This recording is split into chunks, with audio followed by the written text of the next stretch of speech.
earlier. We're actually half an hour away from the show beginning. But I wanted to start half an hour earlier because I wanted to really just talk about some of the things that we've seen, some of the things that we might see tonight. There's obviously a lot of excitement about tonight because this is the kind of retirement ceremony, the final farewell, in a way, to Jushin Thunder Liger. I'm sure we'll see more of Liger. He's been doing like a lot of commentary over the years, and honestly, I don't know what he's going to go on to do, but I don't think we'll never see of him again. But certainly, we're not going to see him in the ring anymore. So that's going to be a big part of tonight, is saying goodbye to the career of, or in-ring career of Jushin Thunder Liger. So the rest of the card has not been announced. So yeah, it's going to be very interesting to see what we've got in store. We don't find out until the show begins. So we're going to have to speculate on that. I do think that we're going to see lots of teases. I do think we're going to see the whole Moxley thing develop with Suzuki. It would be huge if there was some kind of an announcement today regarding New Japan AEW. There seems to be something there. So I'm just wondering if there's going to be some kind of an announcement.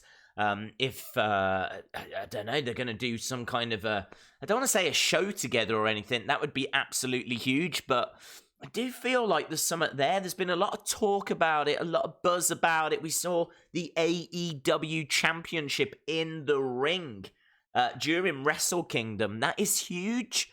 I mean, you cannot underestimate the significance of that, because New Japan were very upset with AEW, or very upset with Kenny, very upset with the Young Bucks, and it basically looked like they didn't want anything to do with them. Fast forward now, a year later, and the AEW Championship was allowed to be in the ring at Wrestle Kingdom. That is a real statement, a massive statement.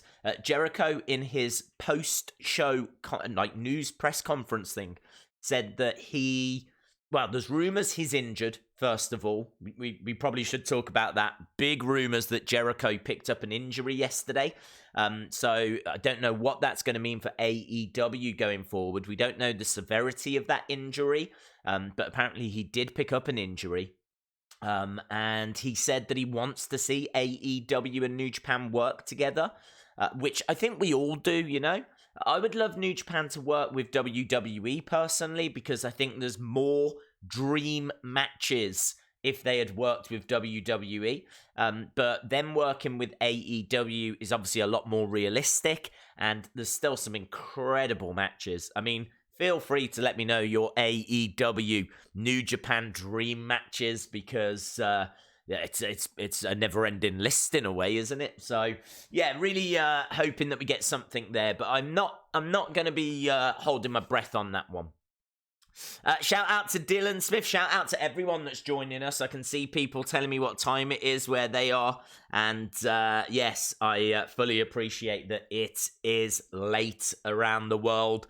Of course, that's the problem, really. What with it being in Japan is that the good people in the US, obviously, it's the middle of the night for them. And of course, it's going to be Monday morning, isn't it? So people have got to be up for school, got to be up for work. So yeah, I'm not expecting lots of people to be joining us for this, but I don't really do it for lots of people to join us, to be honest. I do it because I'm going to be watching the show. I knew there were some people that wanted to watch along and get their thoughts across. So really appreciate anyone and everyone that's joining us, because yeah, I fully expect this to be a very, very quiet stream. But as I said, not why we're doing it. If anyone is watching this on catch up, shout out to you. I really do appreciate the fact that there's people that are watching live and people that aren't able to join us live. But if you've made that effort to watch the stream at a later date, not live, then I really, really do appreciate that as well. So hopefully we get something very tasty from New Year Dash for us to get our teeth into. And honestly, I think this is going to be noteworthy. This is going to be emotional just because of Jushin Thunder Liger. Shout out to Anthony Dang. Good morning, Wrestling Days. It's 4:04 a.m. Yes, I can tell you it is, 5 minutes past 9 a.m. So it's lovely time for me. No complaints from me right now, let me tell you. I am loving life. Morning to Anadors, morning to Aldersour as well. We've got famous KJ Carter with us. We got Robbie Fisk. We got Tyler. We got Benji UK. We got CJ as well. Just happy to see the sexy Scotsman in 14 hours. Yes, of course, we are covering Raw later tonight as well. And that should be a massive Raw following that wedding last week, which I know really split opinions. Not my favorite segment, but certainly one of the most shocking kind of noteworthy segments that we've had in a long, long time. And I really am looking forward to the fallout tonight. Tonight's Raw is huge. It is huge. But we've got to pay respect to one of the all-time great wrestlers first in Jushin Thunder Liger. Don't know what they're going to have in store, to be honest, for him. We've already seen a lot of legends that are connected to Jushin. So I'm not too sure how many surprises there'll be or any surprises at all. I feel like there's going to be something, but I just can't quite put my finger on what it is. Because, as we said, we've already seen the likes of Fujinami and Tiger Mask and Sano. And, we've already seen a lot of people that are connected to Liger's past. And obviously his farewell match was against the likes of Takahashi. And also against Ryu Lee / Dragon Lee. So the past versus the present. And I don't know. Could you imagine if someone attacks him? Could you imagine that? Imagine if there's this big award ceremony and out of nowhere someone comes in and destroys him, starts beating him up, really ruins the moment. That would be epic. That would be epic. That would upstage what Kenta did last night with Naito. And again, I'm expecting some development there, what with the whole Kenta and Naito situation. It certainly seems like, I think the next pay-per-view is New Beginnings in Feb. And I need to double check to see what else is on that day. If we're free, which we should be, because it should be on at a really nice time, like 9 in the morning here, so it should mean that there's no UFC or any other pay-per-views. Then I think we will be streaming that. I said before, I really am interested in keeping a closer eye on New Japan, second biggest promotion in the world, so kind of feel like I should have been doing that anyway. I mean, in all fairness, I do keep up with the results, and I do try to watch clips online and things like that, but actually sitting down and watching the shows, I definitely didn't do enough of that last year, so I'd like to try and bring more of that into and onto the channel.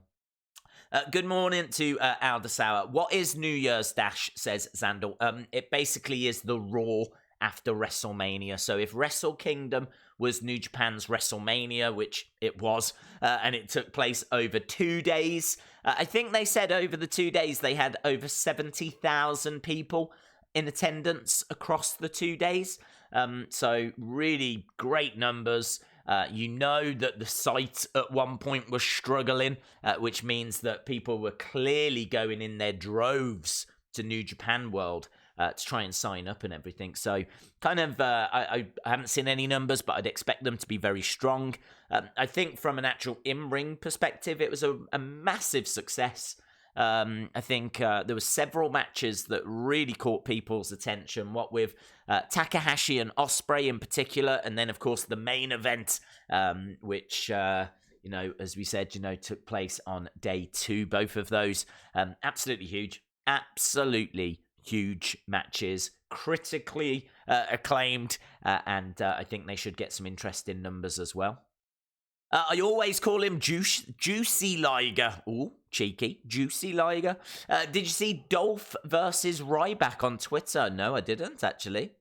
Shout out to K Arn. Shout out to you. If anyone isn't familiar with the show or New Japan, this is the New Japan equivalent of Raw after Mania. There we go. I completely agree with CJ there. The interesting thing about this, though, is that we don't know the card for it. They never announced the card for it. You don't find out in advance. I don't know if that's got something to do with them not knowing how people are going to be following Wrestle Kingdom, or I don't know, or if they literally just want to build up the suspense. There's going to be a lot of tag matches. You don't tend to get many, if any, singles matches on New Year Dash. What you tend to get is really the faction wars. So you're going to see like some kind of a team made up of Chaos taking on some kind of a team made up from Los Ingobernables or Bullet Club or Suzuki-Gun. But what you do get is obviously the little stories within the matches. You do get things that happen after the matches, like sneak attacks and things like that. You do get like interesting announcements. But what I wouldn't expect tonight is Moxley versus Suzuki. Like, we're not going to get that. That match is clearly being built up for maybe new beginnings in the future. You're also not going to get Kenta versus Naito. Again, that match is being built for new beginnings. So I wouldn't be expecting anything along those lines. I'd be expecting, as I said, the likes of maybe you'll see Roppongi 3K in action. Maybe you'll see Finjuice in action. You'll get some faction war stuff with Bullet Club, Los Ingobernables, and the Jushin Thunder Liger thing. And I think that'll pretty much round out the show. But it's just what happens, what statements are made, who attacks who, how do we push the stories along. So, yeah, very much like Raw after WrestleMania. I think this is going to be very, very interesting. 40,300 night 1, 31,400 night 2. Surprised that night 2 wasn't better attended, considering it was Jushin's final match. I've got to be honest, I was really surprised as well, because they did say at the very start of Wrestle Kingdom that both nights were sold out, and they said that, I think, on the pre-show, and they said that they were even having to sell tickets where, like, the view was obstructed. So I know that Tokyo Dome can hold 45,000.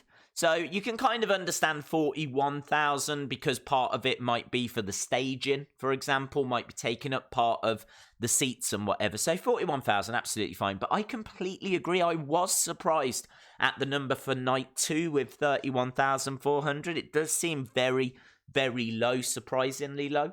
I don't know what I would read into that, to be honest. I mean, it's 2 nights in a row, isn't it? You're asking people to spend a lot of money. As much fun as it is to put on 2 big events like this, obviously New Japan has only got like a certain a number of fans that are going to go, and Japan is not an easy place to get to. Do you know what I mean? You're not getting many Americans and Europeans that are going to be able to afford to go over to Japan. So really, you are looking primarily at the Japanese people to kind of fill out most of the Tokyo Dome, and then to ask them to buy tickets 2 days in a row. I still think it was I think it was the right thing to do. I stand by what I said earlier. I think it was a critical success, and I think also it's going to have been a financial success. But maybe we shouldn't be too surprised that they couldn't get 40,000 plus on both days. But let's see. It was, I think, a great foundation and something for them to build on. It's Kian. That's how it's pronounced. Shout out to you, my friend. Days, you doing a live stream for Man City, Man U? No, bud. We don't tend to touch football. We only tend to touch wrestling. 60. Really, is there?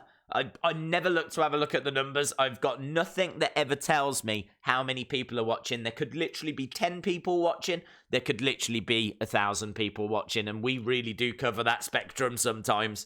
In fact, yes, we do. We had over. We had at one point, I think the most we've ever had is 14,000 people watching a stream, and that was during a UFC stream. I should imagine if you are watching, you're already subscribed. But I know there's many new faces that join us all the time. So, we cover AEW, NXT, WWE, New Japan, NWA, UFC. I mean, the list really is endless at this point.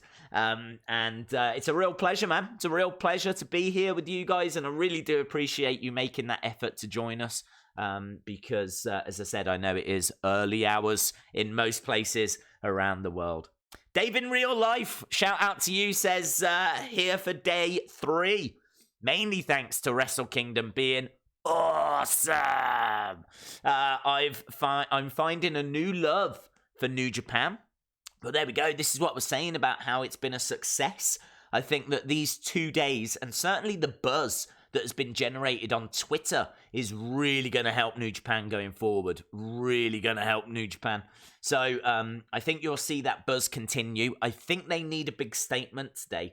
I don't think Kenta attacking Naito or Naito attacking Kenta is going to generate the size of buzz they need. What they need, which is why we spoke about it at the start, they need to tease, even at the very least, just tease a relationship with AEW. There was lots of mentions at Wrestle Kingdom, lots of buzz about it. If they can do something tonight to push that forward, you're really going to have people's attention then.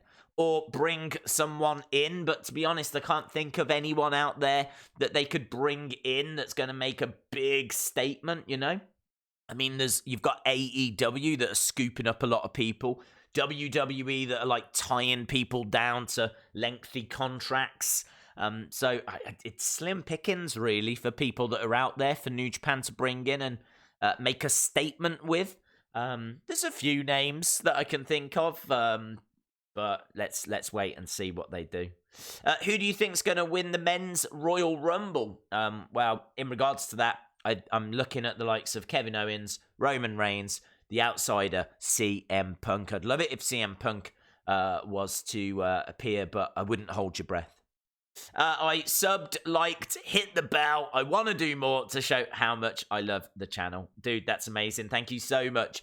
You don't need to hit the bell or anything. You just, as long as you subscribe so that you don't miss any of the streams. But yeah, I'm never worried about people hitting bells and all that kind of stuff. This year, the Dash is in a 4,000 building. Erwin is absolutely right. It's usually in a 2,001. Hopefully something bigger happens than the Suzuki and Kenta angles that we've had at Wrestle Kingdom. Erwin is absolutely right. Now, there is a venue, and again, I know a lot of people will already know this, but Suzuki-Gun Hall, which is in literally right next to the Tokyo Dome. It's kind of crazy, actually. You've got the Tokyo Dome, which is like this 45,000 indoor arena, right? And then just outside, you've got this absolutely iconic venue, right? And that is where they tend to... And I didn't even know it held 2,000, to be honest. So thank you for that information. But yes, I mean, so much has gone down in that hall. There's so much wrestling that takes place there, not just New Japan. There's kind of a lot of Japanese promotions that put shows on there. I know there's been a few English promotions that have gone over, including Trent Seven's promotion called Fight Club Pro. He took that over and did a show at Suzuki-Gun Hall. Same with like Miko Satomura's Sendai Girls. They've done shows there as well. So it's absolutely iconic. It's just like the best way to describe it, the Manhattan Center in New York. That's the best way to describe it. It's a small venue, holds a decent amount of people, but it's a small venue, but it's just absolutely iconic. And that's what the Manhattan Center is. That's obviously where we got a lot of ECW and the early Raws.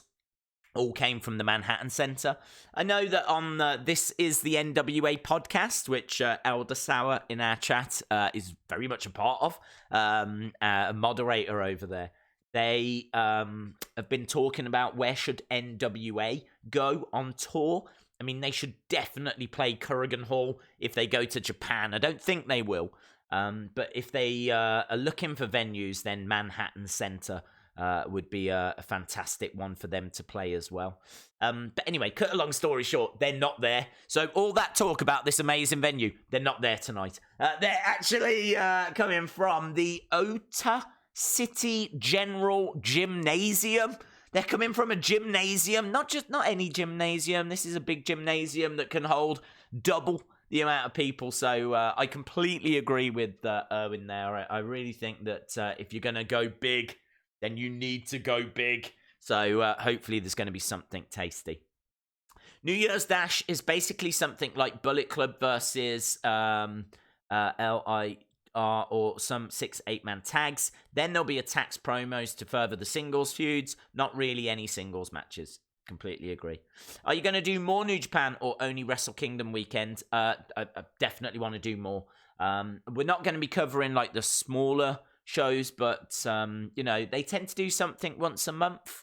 So I think it's New Beginnings that they're doing in February. I want to cover that. I mean, we wouldn't be covering like every single day of the G1 kind of a thing, but certainly when it's getting towards the finals, then we'd be covering that. Of course, Dominion, we'd be covering that as well. So considering last year we didn't stream any New Japan, we're already doing very well. 2020 is a big improvement so far because this is our third New Japan stream. But yeah, we are going to definitely be doing more. Hey, Days, long time no see, formerly known as the Lone Wolf Cyborg. Hello, my friend. On here, haven't been here for a while. And now I've got a name change. I am back and better than ever. So shout out to the Death Rider Cyborg. Lone Wolf Cyborg was a big part of our community. So welcome back, my friend. Cam says, Takahashi is my new fave wrestler with Kenny and Jay White. By the way, it's the Notorious Nightmare. I'm on my dad's account, but I never wanted to miss the stream or this show. Amazing. Can everyone stop changing their names, please? Could you imagine if I started changing mine around? Gets confusing. Shout out to Notorious Nightmare, who has been with us all weekend. So absolutely brilliant. TNA did a Bound for Glory at Kurikan Hall. Do you know what? I never saw that. I'll be the first to admit when I don't know stuff and I don't know TNA. I've obviously seen clips. I've obviously seen key matches. But I never sat down and watched it weekly. I never did. And there's not really an easy way to go back and watch old shows, or at least not that I'm aware of. So, I'm kind of a little bit out when it comes to TNA references. So I've actually never seen that show. I've never seen that Bound for Glory at Kurikan Hall. So very interesting information. So shout out to Randy for that. World Tag League. Yeah, I do love World Tag League. New Japan Cup. Well, I am... Let's put it this way. We need to see what else is on at the time, because as a channel, we're kind of built around WWE. That's very much what I grew up watching. And that's kind of where my passion lies. I really enjoy NWA. And that has obviously grown a lot. We've had the start of their weekly show every Tuesday, and we've got their pay-per-views as well. So I'm a big fan of those two. I'd say WWE, NWA are the two that I kind of lean towards. And then outside of that, we keep an eye on AEW. And now we're just bringing New Japan in. So I like AEW. I am a fan. I don't think it's been the difference that people really wanted, if I'm being honest. I think that people were hoping it would be a little bit more like New Japan. And certainly a lot of the in-ring action has been excellent. But some of the storylines and some of there's been a bit of cheese that I don't think people have kind of expected, like the Dark Order didn't go down very well. The Librarians hasn't really gone down very well. People were kind of split on the hardcore match between Moxley and Omega. There's just been a few things, like people are a bit split on Riho. People are very split on Marco Stunt. So there's been a few things that I think have kind of not gone the way people expected. But the numbers are still very strong. They did nearly 1 million viewers last week. I certainly enjoy the promotion. There's certainly more positives than negatives. So I do enjoy watching that and kind of watching it develop. I think it's very interesting. So rather than sitting here saying, yes, we're definitely going to watch this. Yes, we're definitely going to watch that. Let's kind of take it step at a time. There's so much wrestling going on that I really have to just focus on the month that we're in. For example, this month, we've got NXT UK TakeOver Blackpool 2. We've got Worlds Collide. We've got NWA Hard Times. We've got massive UFC with the return of Conor McGregor. We've got the Royal Rumble. And that is all on top of the normal weekly Raws, weekly SmackDowns, weekly NWA Power, weekly NXT, and AEW streams. It's like, this is my life now. Like, I don't even know why I bother turning the camera off at this stage. I might as well just go straight the way through.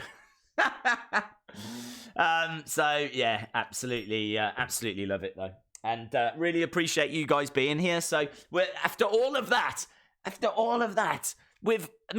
this is what amazes me. With no card announced for tonight's show, we've already been talking for 26 minutes. So we got 4 minutes to go until the show begins, and then we should find out what is in store for New Year's Dash. So yeah, exciting, man. A good TNA watch is Lockdown. It's a really good match. It's when there's a cage and every minute a wrestler from each team goes in like war games. And when everyone's in, a ceiling with weapons comes down. Okay. I've actually never seen a Lockdown match. I saw something to do with, was it briefcase or bust or something like this? I wasn't sure about that. I wasn't sure if that was quite for me. But yeah, that Lockdown one sounds interesting. MLW is top grade. I have heard a lot about MLW, and that actually drove me to watch one of their shows. And I was very impressed with what I saw. It was very, very good. That is it, Hammerstone? I think they've got a wrestler called Hammerstone that's going to be a big, big star. They got the Von Erichs as well, which look absolutely awesome as a team. So, yeah, lots going on over there. Project WCW, hello. Can't wait till 9:30. Sorry, I'll have to mute you as I need to hear the live first reading of the card. One of my favourite parts of the wrestling calendar. I got to tell you, Project WCW, absolutely love the articles that they're putting out. Really, really impressed with what I was seeing on Twitter. I love going through the history of wrestling, and I don't know if you can ever know enough. I certainly don't know enough. I know like the basics, the real basics. I'll tell you something that I'm really interested, Project WCW, and I'm sure you'll be able to answer this for me. But it's amazingly something that I was thinking about anyway. I would love to know more detail about how WCW, like Jim Crockett ended and WCW came in and started up, and kind of what the vision was for the company. I kind of feel like WCW started like late 80s, World Championship Wrestling, obviously Ted Turner and all of that. But I'd love to know more about how we got from the 80s, like the late 80s, to like 94, because obviously 94 is when Hogan's coming in. And it kind of feels like that 6-year period is this just kind of mystery, never spoken about, barren, no one talks about it land. It's always about the Attitude Era. It's always about the Monday Night Wars. But there's like a whole 6 years that people don't really discuss that much. I know it gets spoken about. Of course, Ric Flair going over to the Rumble and all this kind of stuff. I get all of that. But yeah, it doesn't get anywhere near the coverage of like 94 to when WCW actually ceased to be. So yeah, that's kind of an era that I'm really interested in now. I want to kind of bring my knowledge up a bit more on that. You're talking about Ron Simmons, aren't you? And things along those lines. There's so many stories and things that just don't get the coverage. I don't know why. Maybe it's me. Maybe people are talking about it, but I never hear it. Right. Anyway, going off on a mad tangent. Crockett sold to Turner before going out of business. You'll find all of that on the journey. You'll hear about some amazing stuff. That's what I want to hear about. That is exactly what I want to hear about. So yes, if you haven't seen, on Twitter, Project WCW, I actually retweeted one of their things. And I read it all. I read it. I read the whole article. I thought it was excellent. Thought it was really, really good. So keep up the good work, my friend. Keep up the good work. So we're waiting for this to start. We should be going over soon. We've just got a little calendar on screen right now, just showing us the things that are coming up in the future. And there is like a CMLL show that's coming up soon as well, which I don't think we'll stream, but I am probably going to watch because I have subscribed to New Japan Pro Wrestling World. And I intend to use it. So, yeah, there is like a CMLL. And that show is from Kurikan Hall as well, by the looks of it. So that's interesting. So, yeah, looking forward to that. Right, we're gone over now, guys. We are live. God, it is big. That is loads bigger. Here's tonight's card. Better jot it down. Right, we've got Chaos versus Bullet Club. What else have we got here? Juice Robinson, Finn Juice, Tanahashi, Kota Ibushi taking on Bullet Club. So let me write that down. Finn Juice. This is what you're gonna see. You're gonna see a lot of this. And what a team! What a team! Juice Robinson, David Finlay, Hiroshi Tanahashi, and Kota Ibushi. So, Ibushi taking on Bullet Club. We've got Goto and Ishii taking on Takashi and Evil. Suzuki-Gun versus Chaos. Looks, is this the main event? Oh, look at that is that a main event? Naito and Sanada taking on Kenta and Jay White. So LIJ versus Bullet Club. Yeah, some interesting matches. 4-way faction tag.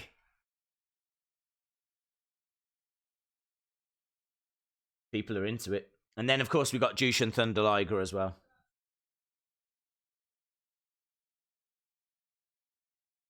There you go, Jushin Thunder Liger. I wonder if that's going to close the show. Oh, starts now! Right, starts now. It's happening. I need that GIF. It's happening, people. It's happening.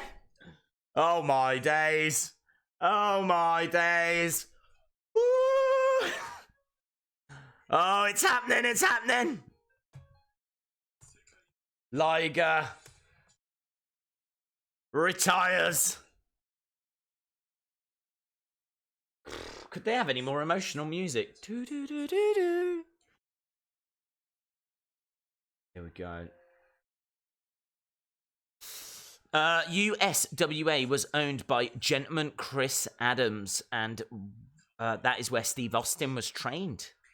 It would be a shock to everyone if Punk turned up. Yes, it would, mate. It would. So, it's time to say goodbye to Jushin Thunder Liger.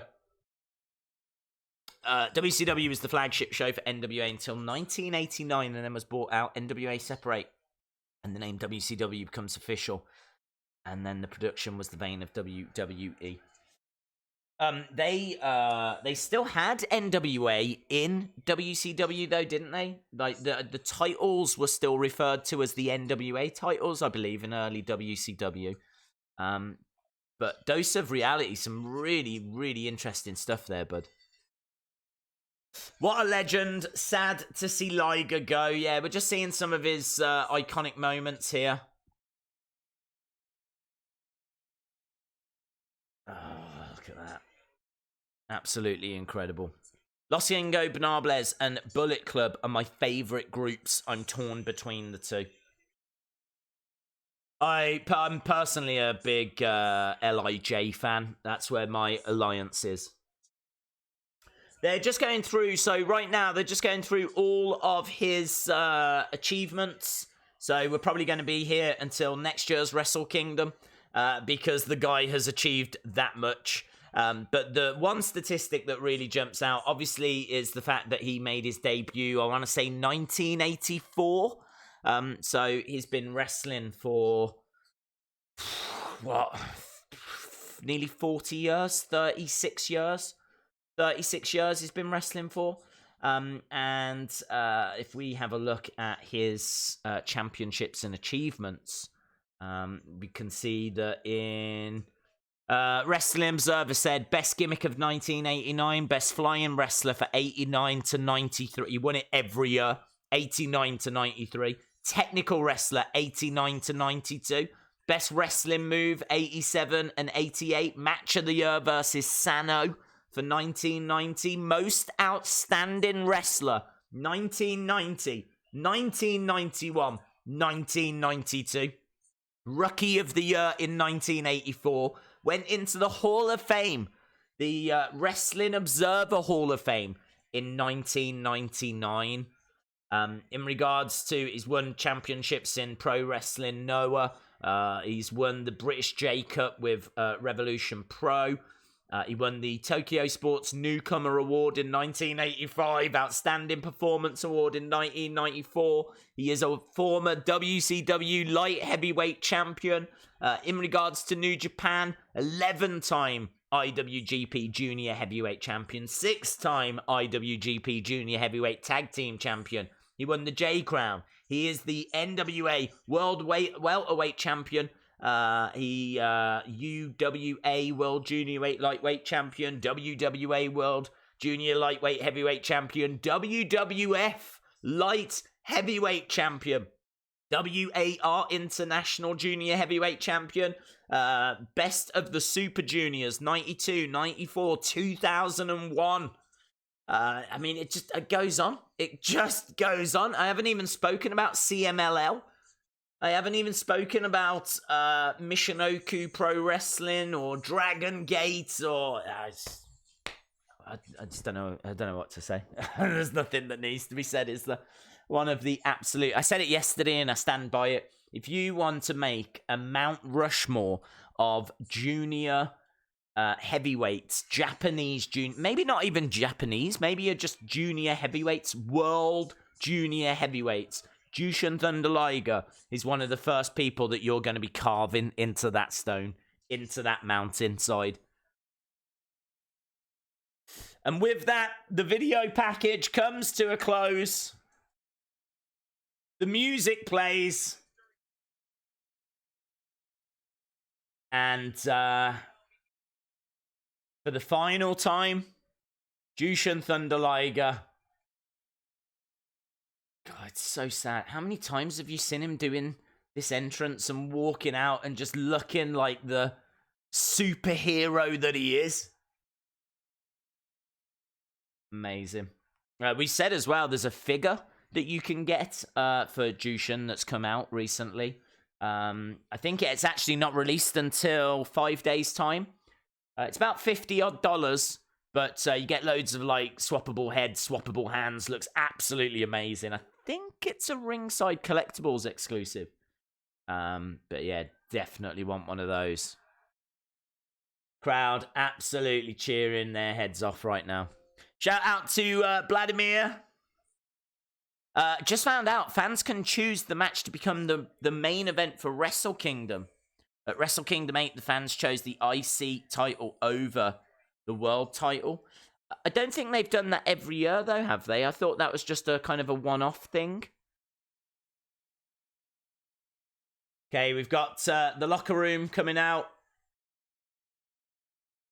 So, Tiger Mask, we've got Tanahashi. Locker room coming out to show their support. They're all wearing shirts. There's Kota, Ibushi. Look at that. Those shirts, absolutely amazing. I see Juice Robinson. There's Finn Juice. Absolutely. I'm trying to see what the shirts actually say. There he is. Look, there's the Ace. So, everyone coming down. Go, Ace! They're all coming out to Tanahashi's music.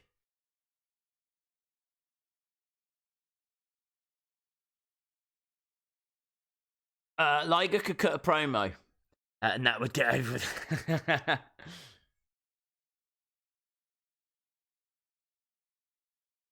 So here we go. This is he's being surrounded. People still getting into the ring here. I don't think everyone's in there. I haven't seen the likes of Naito. Obviously, no Jericho or Moxley.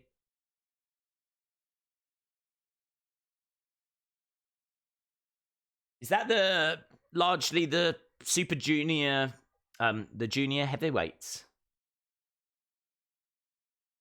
No, it can't be.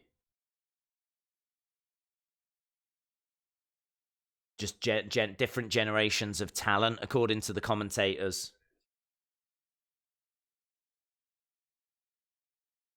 So Tanahashi presenting some flowers to Jushin.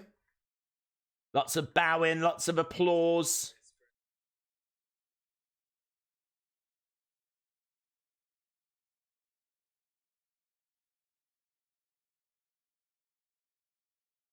They're saying that it's very common to receive flowers as a gift in Japan.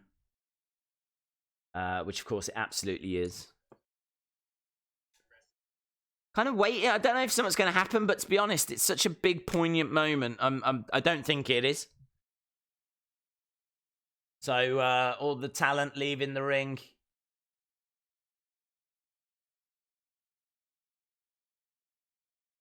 I really want that mask. I want to get one of those shirts. The shirts do look really cool.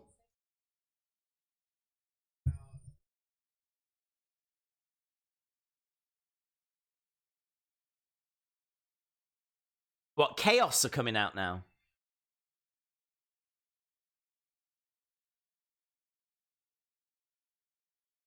So, led out by Okada, of course, the leader of Chaos. So, perhaps they're bringing out all the different factions. Perhaps they're going to do that. Yo and Show. New Japan should have streamed the video free for Liger's. That's a really good point. This probably should have been on YouTube, but I dare say that clips of it will be on YouTube afterwards anyway.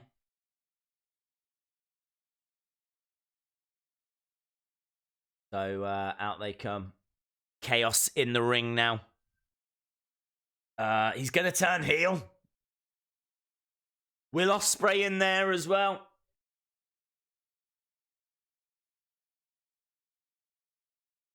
And there we go. Liger receiving flowers from Okada.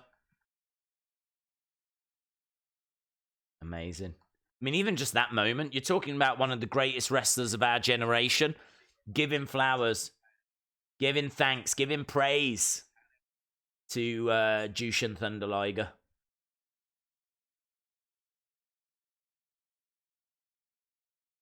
And there we go. Chaos. They do these ceremonies very, very well. Very, very well.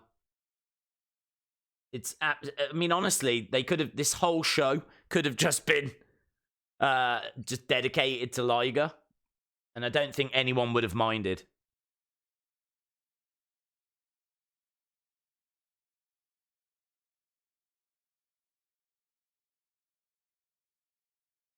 Bullet Club are going to attack. Yeah, I wouldn't put it past Bullet Club, actually. Are they going to come out last, do you think? And there we go. There we got a selfie. Okada doing a selfie with Liger. Very cool to see.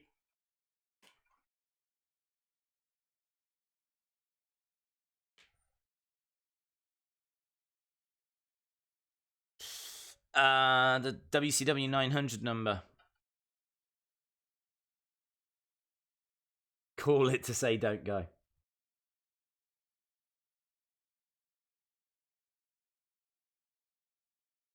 So the commentators are saying they've been kind of walking on eggshells with Liger because they just didn't want to be approaching the subject of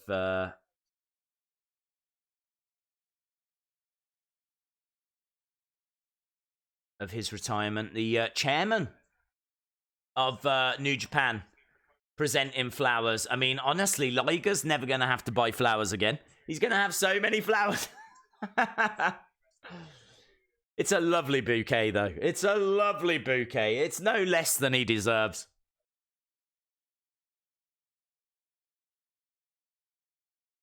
There we go. Flowers taken away again. The wrestlers are actually staying around ringside by the looks of it. I can see Chaos have stayed.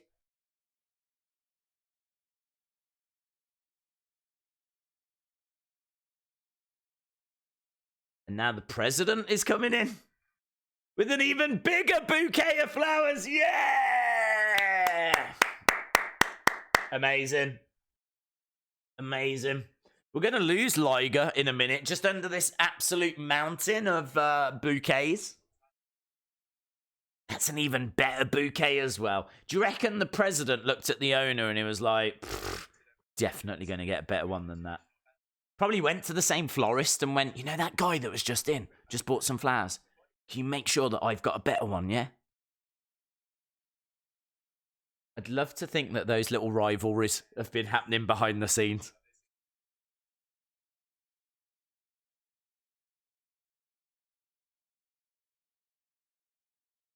Liger's wife? Is that Liger's wife? Lady Liger! Lady Liger in the ring right now! And they embrace... Why is... It's very unusual for the wife to be giving the husband flowers. Wow. Oh. Who is this guy? Takamitsu? Oh, look at Tanahashi tearing up. Tanahashi's crying. Oh. It is smiles and tears, man. This is so cool. This is how you honor a legend. You don't see anything like this in WWE or in the West. I can't think of people being honored like this. Normally, if there's been like some kind of a tragedy, they'll, you know, dedicate a show to them, but not for like a retirement. I can't remember Ric Flair's, actually. I can't remember after WrestleMania 24 what Raw was like.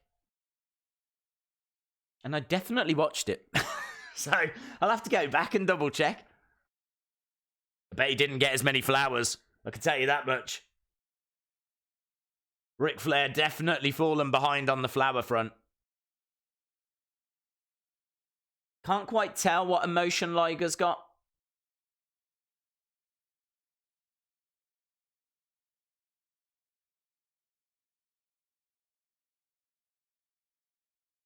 Oh, special message from a special guest. Oh my God! Antonio Inoki! Inoki! Oh! What? What? WWE Hall of Famer, the creator of New Japan Pro Wrestling. If you make a Mount Rushmore of Japanese wrestlers, you are chiseling this man's face onto it. The chin will take a while, but obviously had one of the very first MMA fights. Antonio Inoki versus Muhammad Ali. Happened. It's a thing that happened. It was awful, but it happened. Wrestler versus boxer. Antonio Inoki versus Muhammad Ali. What?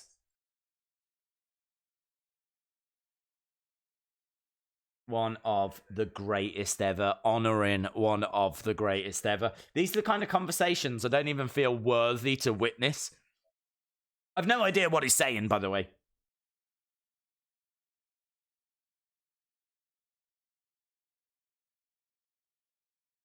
Bow from Liger.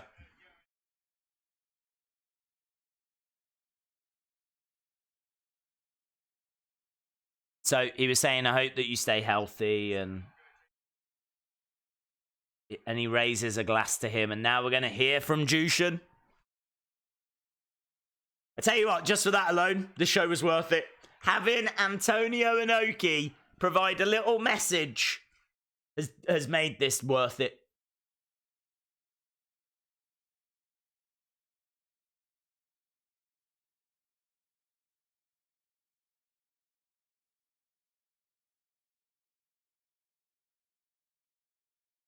He said he made his debut and had his last match in the Tokyo Dome. Takahashi.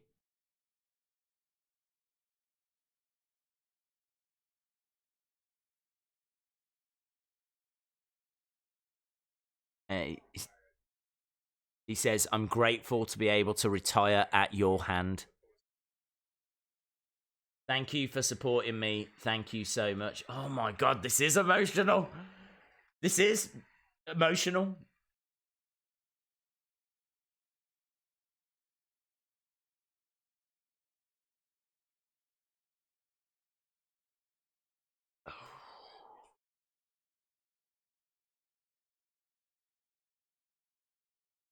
He says the professional wrestler known as Jushin Thunder Liger is no longer, but New Japan Pro Wrestling will continue to thrive. On a personal note,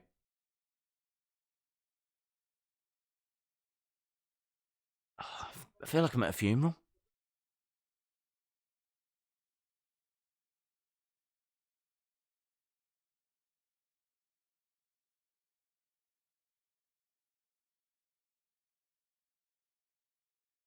Wow, he says his mom, who is in ill health, was actually at the Tokyo Dome last night, and she's here tonight as well. And he's thanking her.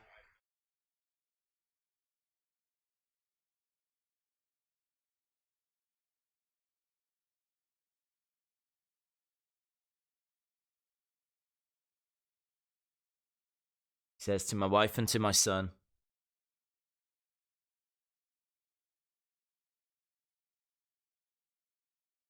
I've made you lonely for being on the road. And for now, I'm coming home. Oh my God. Proper emotion.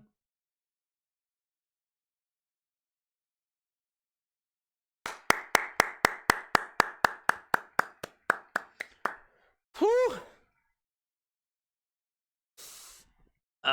This is the end of one of the most prestigious and storied wrestling careers ever.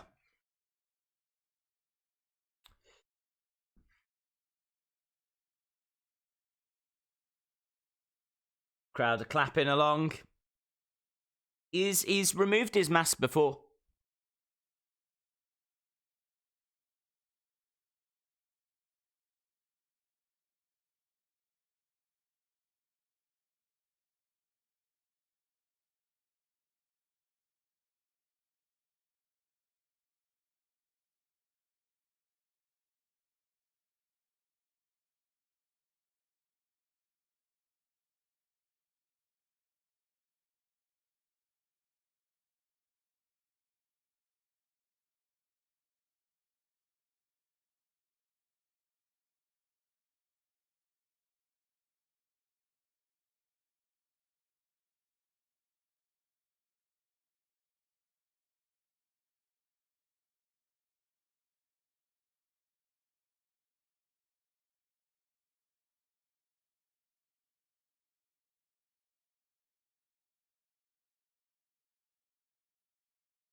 So, I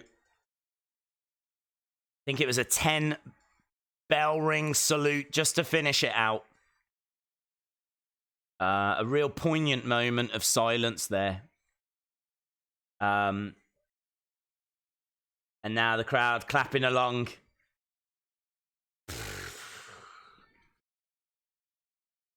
There's people in the crowd in absolute floods of tears right now. Absolute floods of tears.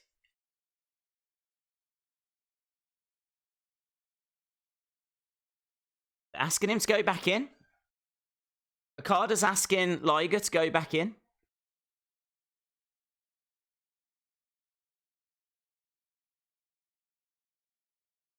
Tanahashi. Is it one big picture, is it? Are they looking to pick him up? Oh, he's an old man. They are. They're picking him up. They're going to throw him into the air, I think. Here we go, look.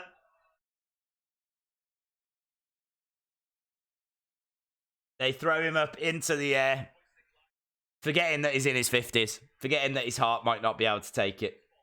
There we go. Amazing. Absolutely amazing. Days, I'm training at the New Japan Dojo with Farley in New Zealand. And he said, when I turn 16, I'll go for a tryout. If I make it, I'll be a young lion. Like those people standing at ringside. Yeah, I remember you saying, dude. Yeah, awesome. Very, very cool. Obviously, I think you got a little bit more to go, though, haven't you? Like a few more years and whatever. But I really hope you make it. This should absolutely inspire you. Absolutely inspire you.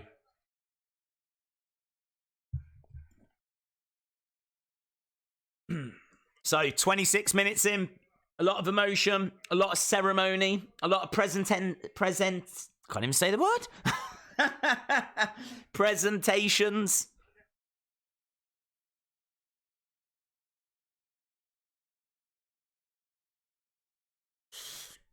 Spoilers, Jericho wins. How much money OSW watch along?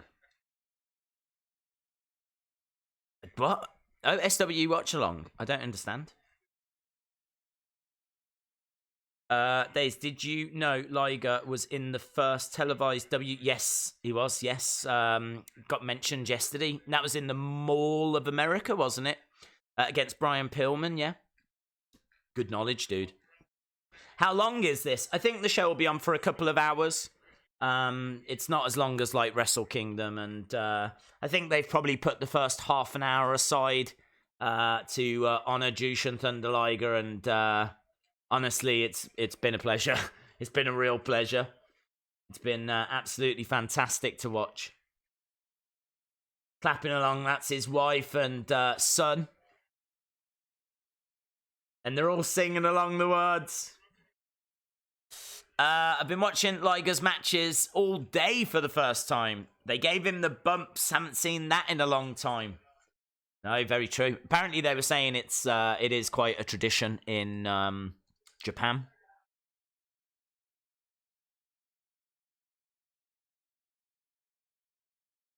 There we go. And Tanahashi bows to Liger. Liger bows to all of his peers. And leaves the ring. Brilliant. Done really well. Brilliant ceremony. Crowd going absolutely crazy.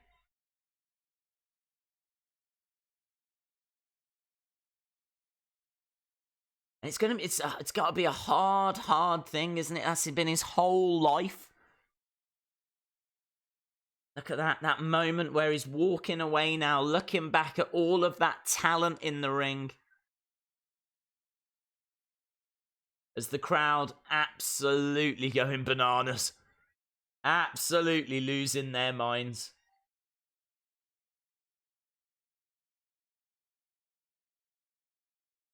Onto the entrance ramp.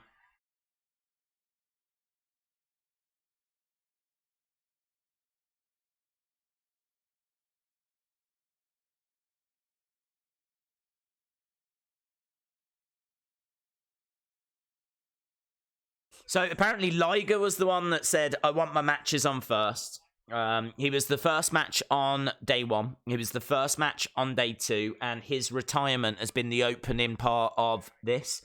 So he didn't want his retirement to overshadow, if you will, the stories that are happening at the moment and the things that are going on. And incredible.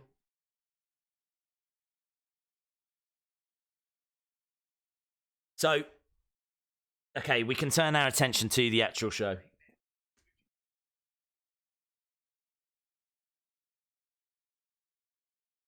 So Naito and Sanada versus Jay White and Kenta. That's our main event for tonight. Naito and Sanada versus Jay White and Kenta. Now, I think there's some interesting stories there because Kenta obviously attacked Naito at the end of Wrestle Kingdom.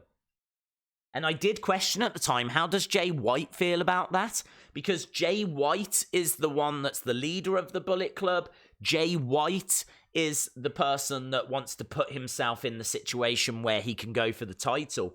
And now all of a sudden, someone that's in his group has kind of jumped ahead of him, like seized the day, taken the opportunity. So there has to be some question marks around how Jay White feels about Kenta. Plus also, Jay White didn't get the job done. And there was actually people in our chat, in our community, that were saying, are we going to see Switchblade Jay White be kind of kicked out of the Bullet Club?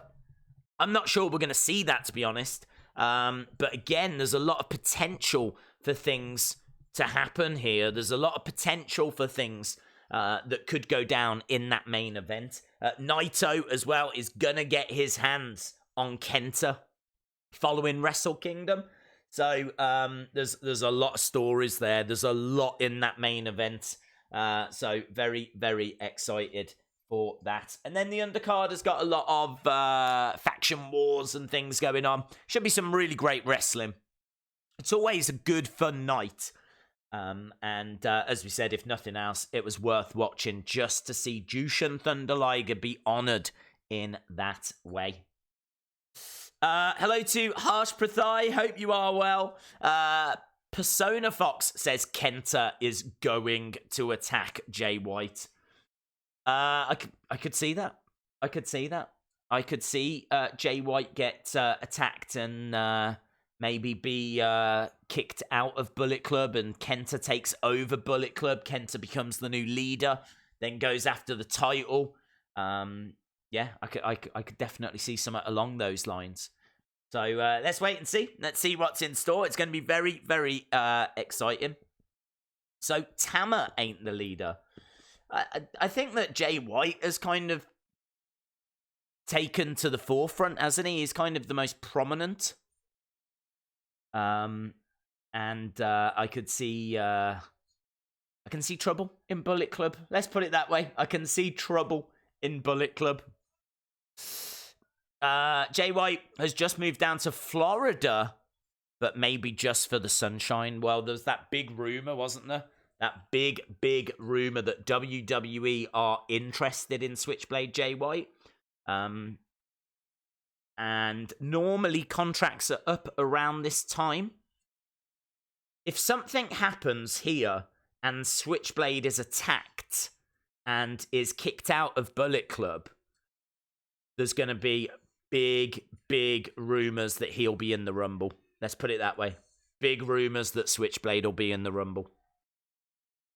He says he doesn't want to leave New Japan. He doesn't trust how talent is used in WWE.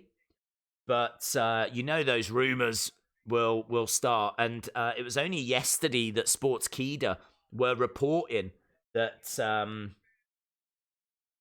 that WWE were interested in him.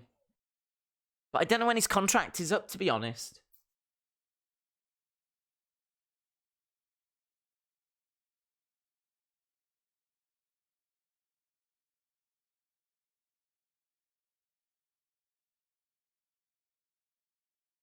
Hoolan, Connors, and Fredericks.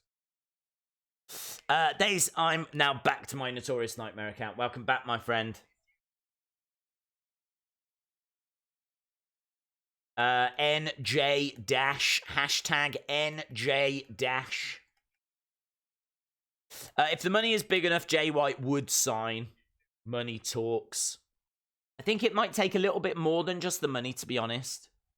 I think that they would want, he would want some kind of guarantees as to how he would be used, because part of his problem is that he's seeing this talent go to NXT and they stay in NXT, you know? Are these the Young Lions? I think these are the Young Lions, aren't they?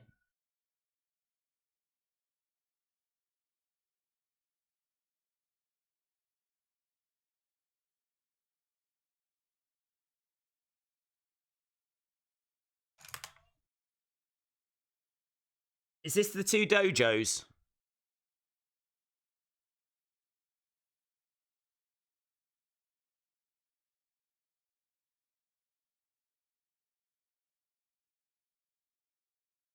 Dojo 6-man. Yeah, so I think what we've got here is you do tend to see like some matches with the young lions. They do like to showcase the talent that's coming through.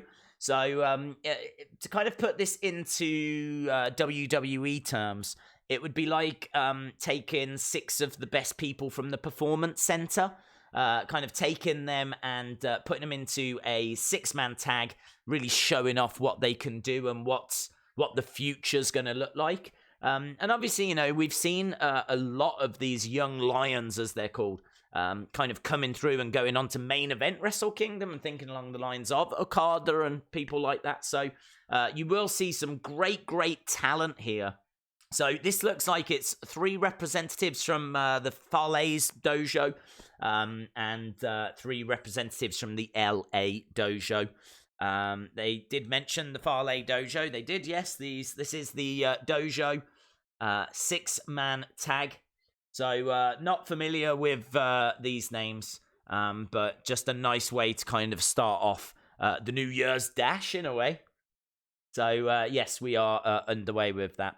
Daze, do you think if Switchblade goes to WWE, do you think they'll let him keep the Switchblade gimmick like they did with Kushida? Yes, I think they would. I think that his gimmick, I believe, belongs to him. I don't think it belongs to New Japan. If it belongs to New Japan, that's where there's a sticking point. That's why I believe we haven't got Prince Devitt. I think Prince Devitt is a New Japan character, New Japan creation. So I don't think Finn Balor owns that. So I think that's why they're referring to him as the Prince, but not going all the way and calling him Prince Devitt and going back to what he was known as before.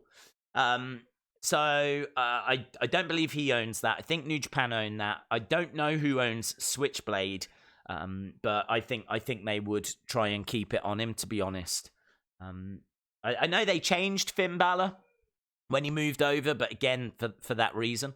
So it really depends as to who owns the Switchblade name. But I think if they can keep it on him, they would, because it's such a big part of his gimmick. Obviously, you know, his kind of ring attire is done that way, and it's just what he's known as, isn't it? I can't imagine Jay White without the Switchblade name. So yes, I think they would. And I think he would be a great addition to WWE. I'm not sure he's a game changer, to be honest. Like, I don't want to be disrespectful, but I'm not sure I see him as really being someone that's really going to move ratings a great deal. I could be wrong, but I kind of feel like he's got a lot of potential. He's got a very good look, and he would be a nice addition to the roster. But there's a lot of people in the West that just won't know of him. Don't think he's really broken through like Kenny Omega had broken through, you know?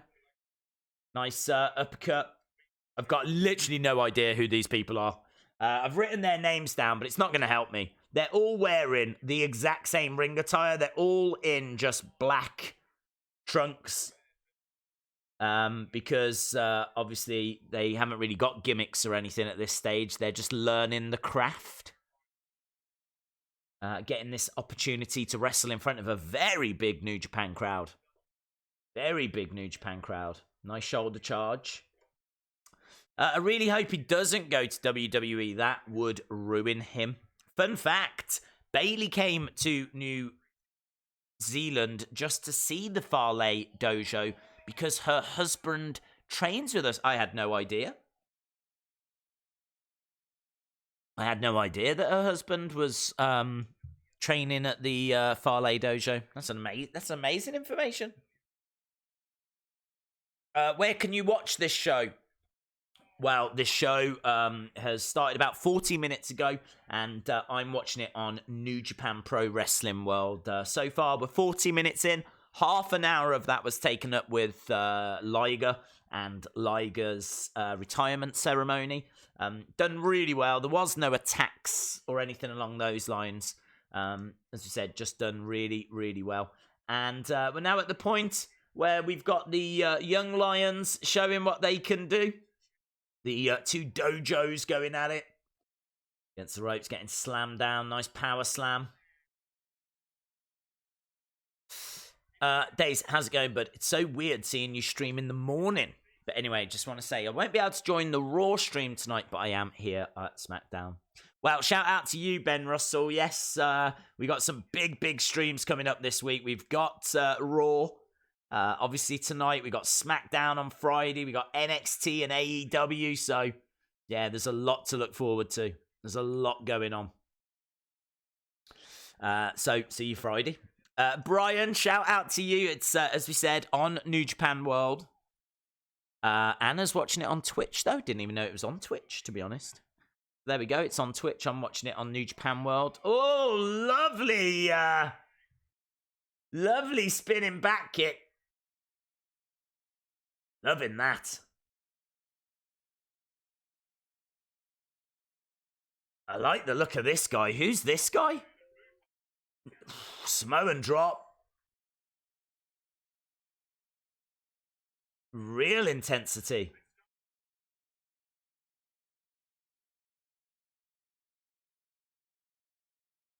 He is very, very cool. I really like the look of him.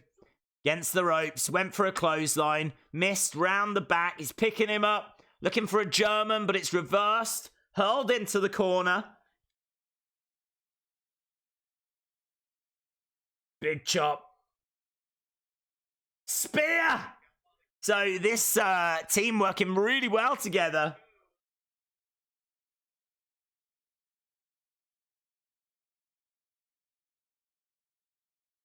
So that was... This guy must be from the Farley Dojo. Here we go. Scooped up.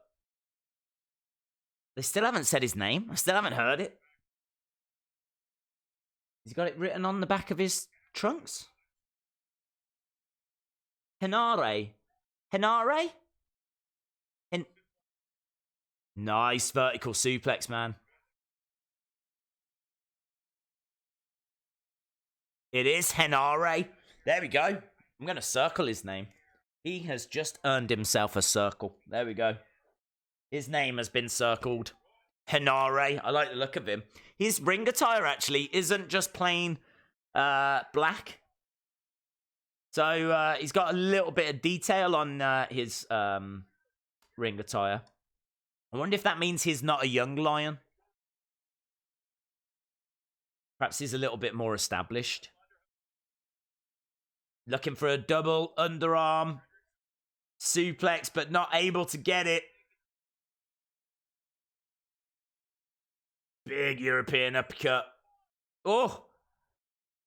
Tell you what, the action in this match is awesome. Oh, lovely drop kick. This is really good, man. I just realized I had a match with that guy that you're talking about. Nice drop kick in the corner. Double underhook, nice. 1, 2. It's got New Zealand designs on. Ooh, very cool. Makes sense, I suppose, doesn't it, if he's from the Farley dojo. Lot of action. Lots going on.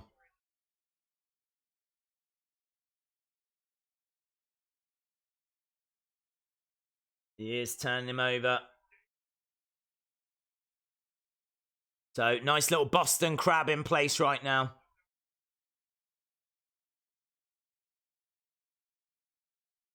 Dragging him to the center. Sitting back.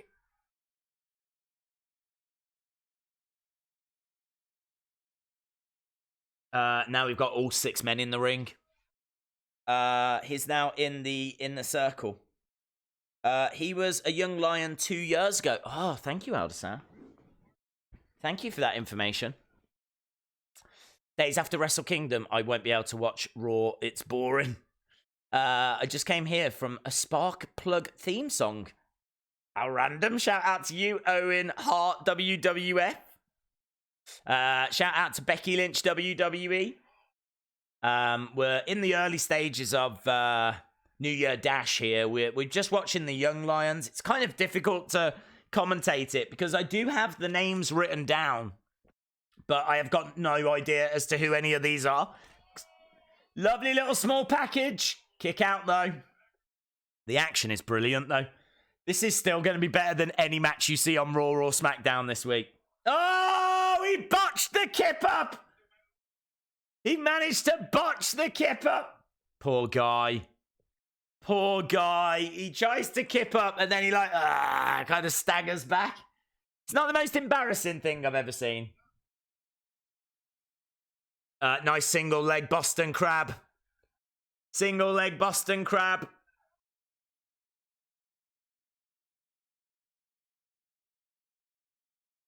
And he's got him right in the middle of the ring. Oh, he's kicking the head at the same time. So he's going to rip his leg off. Honestly, I've broken figures that way. And he is tapping. There we go. He had to tap. He had no choice but to tap. So it's Fredericks, Connors, and Kuglin that pick up the victory. I believe that is the LA Dojo. So there we go. LA Dojo picking up the win.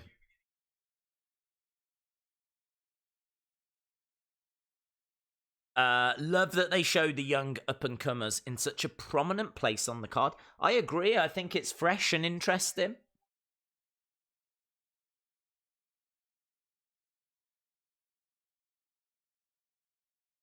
So there we go. I've heard from my teachers at the dojo, Young Lions live in the dojo 24/7, eat, sleep, wrestling. Yeah, I mean, it is very extreme, isn't it? It's a very extreme life, being in a dojo and learning wrestling. It's not. It's certainly not a 9-to-5 job. It's a life, isn't it? You have to live it.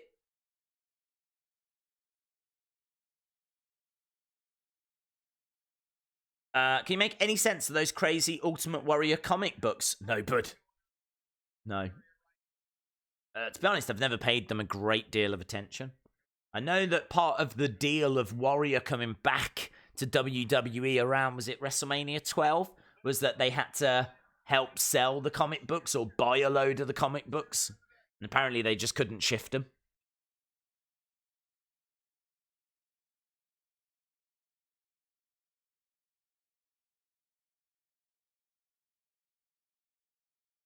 So that's the end of our first match tonight. Obviously, a lot of this is built around that main event. That main event being Naito and Sanada versus Jay White and Kenta. And there's that guy, that Henara. I like the look of him. He looks cool.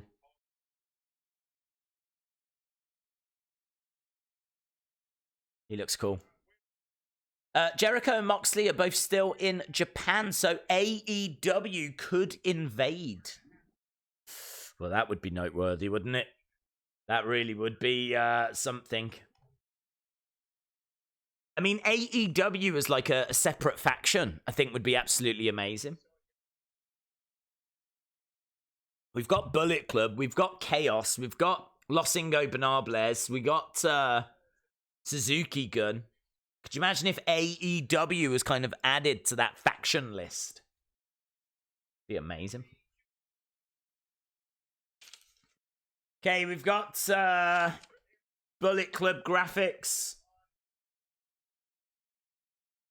Rev Pro title.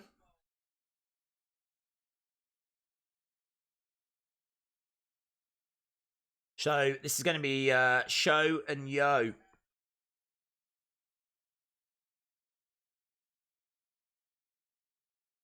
British Cruiserweight Tag Team Championship. I think she must have been from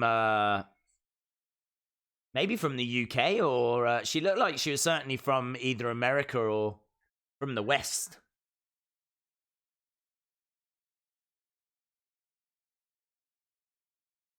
The Fiend needs to invade New Japan.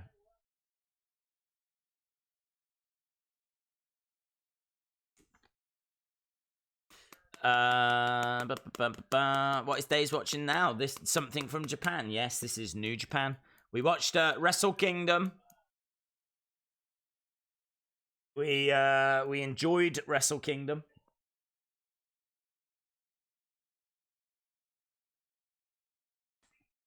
So Ishimori and El Fantismo have come down. Yo and Sho are on the way as well. Days, what's the best series of matches between Dynamite Kid and Tiger Mask or Kenny Omega and Okada? Well, I would go with Omega and Okada, but the reason why I'm saying that is because it had such an impact on the business. I mean, I know the Dynamite Kid Tiger Mask matches did as well. But there's a real argument there wouldn't be an AEW without the Omega Okada matches. So I think you could argue their impact was bigger. Plus, I think you're talking about two of the best wrestlers of this generation. I suppose you could make that argument for Dynamite Kid and Tiger Mask as well, but I feel like there were others in the conversation. I really do feel that for a good couple of years, it's either Omega or Okada. You could probably look at it now and add maybe Ospreay to that list, maybe Takahashi to that list, maybe Adam Cole.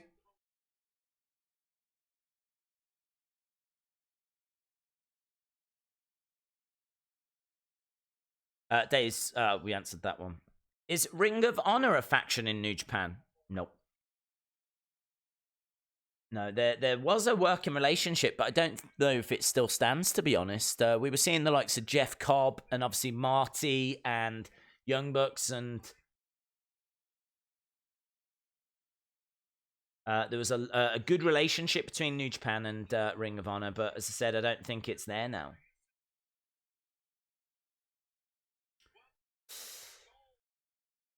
Days, I'm going to go to the gym. See you later if you do a stream for Raw. We're 100% doing a stream for Raw, bud. 100% doing a stream for Raw. So, the Time Bomb. Takahashi.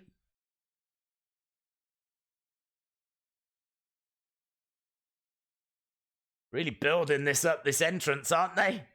Really building it up.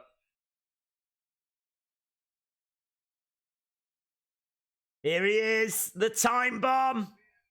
Look at this entrance attire. He looks like a male Asuka, doesn't he? That's the best way to describe him. He's like a male Asuka with a brightly coloured robe. He's got a mask on as well. He's got the word thanks written on his hand here.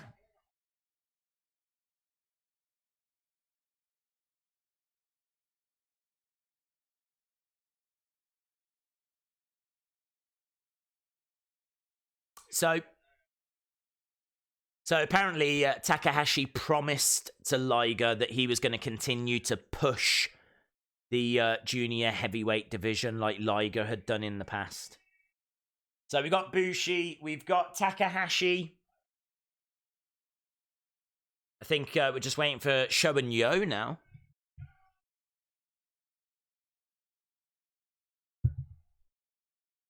There he is. One of the best. Hiromu Takahashi. He's already done 2 matches. This is like his 3rd match in 3 days.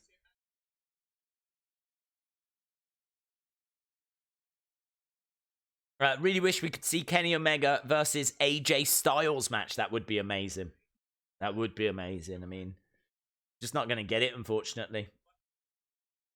Here they are, Roppongi 3K, Sho and Yo on their way out. So we've got the junior heavyweight champion in this match and the junior tag team champions as well. So this match is pretty stacked. Really interesting little match we got here. A 4-way. Love the new robe. Looks amazing, doesn't it? Really looks amazing. They were just saying that that mask was like a flashback to what he used to wear in the past. So, Roppongi 3K entering the ring.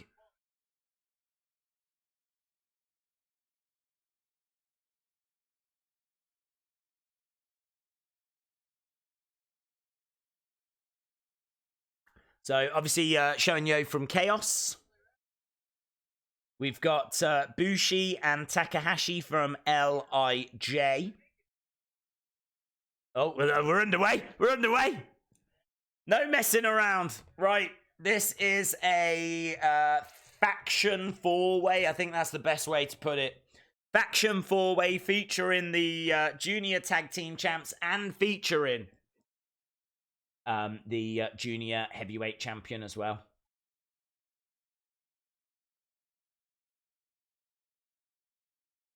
What is funny, the current heavyweight junior division is what would have been the junior heavyweight division back in the day. So the junior heavyweight guys have to be Marco stunt sized. Roppongi 3K getting the upper hand at the start. Oh, not quite though, getting tripped over. And all 4 teams are fighting on the outside.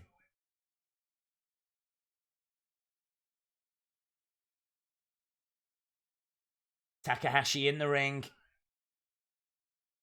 So, working together here, Bushi, Takahashi. Face first! LIJ doing some good work here. Now working on either Show or Yo. Show. Kick to the midsection. Nice. Drop kick as well. Show goes down. 1, 2. Kick out. Just a 2.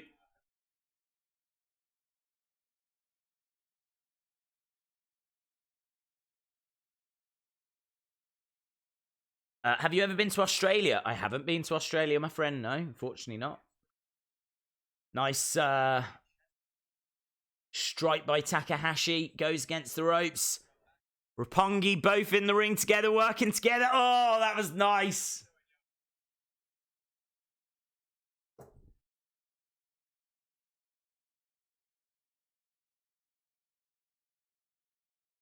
Brock Lesnar versus Marco Stunt. Who wins?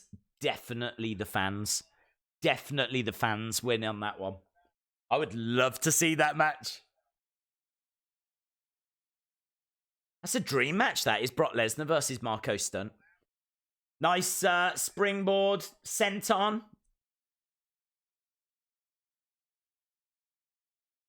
Nice uppercut.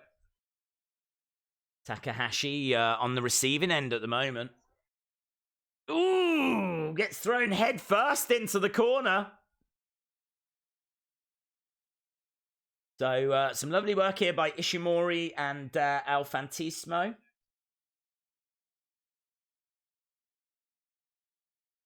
Looking for a surfboard.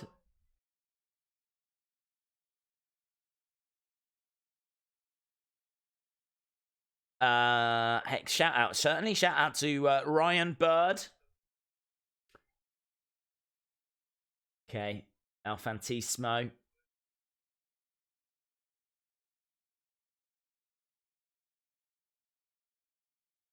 In the corner. Working together here. So, Ishimori and Al Fantasmo working together on Takahashi. Going over double team. Ah, oh, they've done it again. And now they've got Hiromu tied up in the corner. And they're both stepping on little Takahashi. Little Takahashi taking some punishment right now.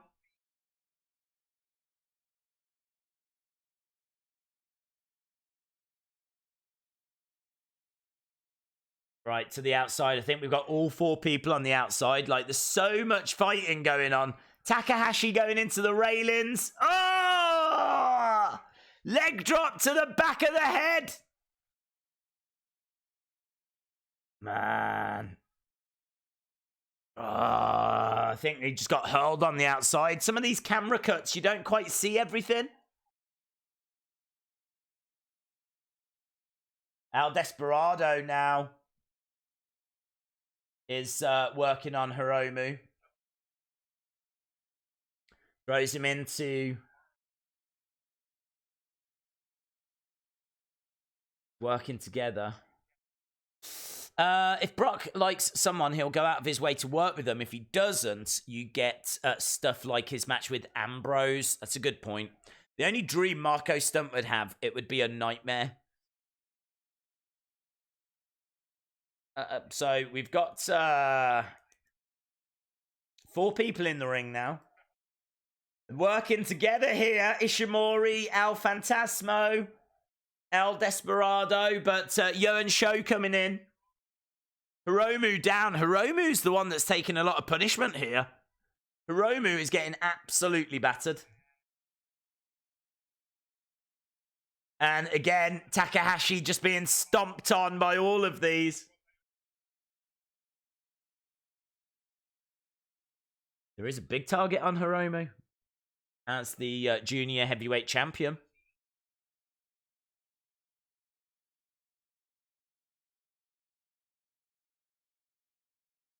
That day's Nicholas Kane versus Marco Stunt. Who would win? Not the fans. Face first goes Hiromu. In comes El Desperado. Nice knee into the back, the lower neck, and he's putting his foot on his head as well.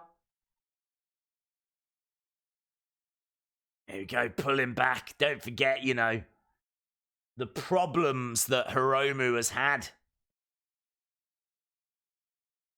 The injuries that he's been out with. They're really going after his neck. Every match. He's in a bad place here, Hiromu Takahashi.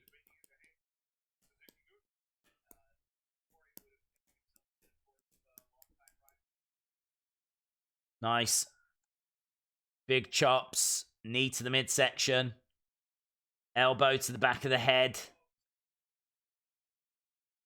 Yo comes in.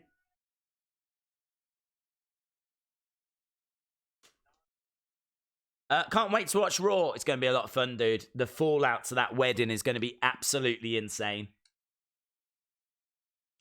We're already an hour into this show now. And as we said, we've had the Jushin Thunder Liger retirement. We've had the Young Lions. It's kind of hard to follow the Young Lions because I didn't know any of them. So not the easiest match to kind of talk about. But there was some great action in there, and I think it really shows what they've got coming through. It's kind of like a dojo battle, and those of you that don't know what a dojo is, it's basically where they train. It's like their performance centers, but they tend to be a bit more intense than just the performance centers. Performance center-wise, you tend to turn up 9 till 5 kind of a thing. With the dojo, you more live and breathe it and help maintain it, and you're kind of part of... they sleep there and stuff. It's kind of like it's their life in a way. So we've just seen 2 of the dojos going at it, the Farley Dojo and the LA Dojo. LA Dojo picking up the victory. And now we're in this really interesting faction 4-way where we've got like Suzuki-Gun and Bullet Club and LIJ and Chaos all competing in this fatal 4-way. Again, just for some bragging rights, really. No titles or anything on the line. We've got Ishimori in the ring. Nice suicide dive by Bushi. Bushi coming back in. There's El Desperado who tags himself in. We got El Desperado in there with Ishimori right now. Ishimori down. Trying to strike back and fight back. Big strikes coming in. Raking of the eyes. Picked up. No. Reverse round the back. Back elbow by El Desperado. Nice. Look at that. Absolutely brilliant springboard handstand into a back elbow by Ishimori. And El Desperado goes down. We haven't seen much of Takahashi in the past few minutes because he got absolutely battered in the early parts of this match. Sho tagging himself in. Back elbow by Sho. And again to El Desperado. El Desperado pleading here as Sho is unloading. Sho goes against the ropes. Gets grabbed, though.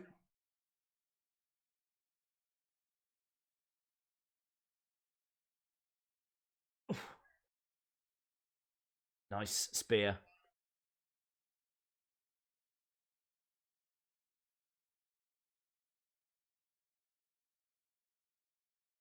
So Roppongi have got the advantage now. The commentators were just saying there's so many people around. It's really hard to get an advantage. Into the corner. Nice. Great elbow. Onto Sho. Sho into Yo. El Desperado. Oh, gets taken down with double knees. Roppongi 3K looking really good here. And actually, Roppongi 3K should win this match because they are, you know, the current junior heavyweight tag team champs. They should be able to overcome some of these teams. Oh, nice backstabber, though, by Bushi. Kick to the midsection on Ishimori, who does a basement drop kick. There's Takahashi. Takahashi coming in. It's so fast. It is so fast. Ishimori in there. Now we've got El Fantasmo in. He's got Ishimori up on his shoulders. Ishimori, nice. Oh! Moonsault by El Fantasmo. And now he's got Yo on his shoulders. Ishimori. The action here is so fast-paced. Bang! Planting them both down. DDT to El Fantasmo and Ishimori by Yo. Yeah, the commentator's saying we've lost track of who is legal. The whole match is just this absolute war. It's a really good match, actually. It is just this non-stop. Everyone is brawling everywhere. Really hard to commentate on and tell you what's going on because everything is going on. We got Sho firing forearm smashes to El Desperado, trading these shots back and forth. Again, big shots coming in from El Desperado. El Desperado backing up. Big forearm strike by Sho. Sho going against the ropes. Clothesline. El Desperado goes down. Really good stuff here from the Chaos duo of Roppongi 3K. Here we go. Look, Sho has got El Desperado trying to pick him up, looking for a pile driver of some kind. Couldn't get it. Knee strike. Picking him up. And slams him onto his knees. 1, 2. No, just the 2. Just a 2. Sho doing really well. El Fantasmo looks more like a Trevor. Okay, here we go. Sho has got El Desperado up. El Desperado landing on his feet. Big headbutt. Big right hand. Huge right hand. And Sho goes down. Wow. And here we go. Double underarm. But Bushi in. Oh, no! Missed to the wrong person. It was intended for El Desperado. 2, 3, and there we go. The champs get beaten by Kanemaru and El Desperado.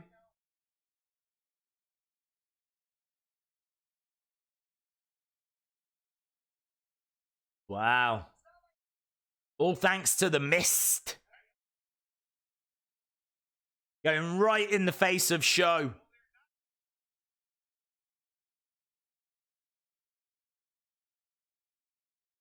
interesting development, isn't it? So I'm guessing that we could see those competing for the junior titles.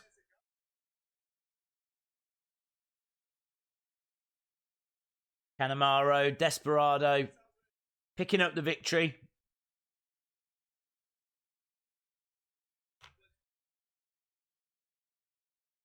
So Bushi's missed helping Desperado and Kanemaru. Good match. Really fun little match that was. Absolutely great way to, like, would say start the show properly. Because obviously we had retirement and then we had the Young Lions.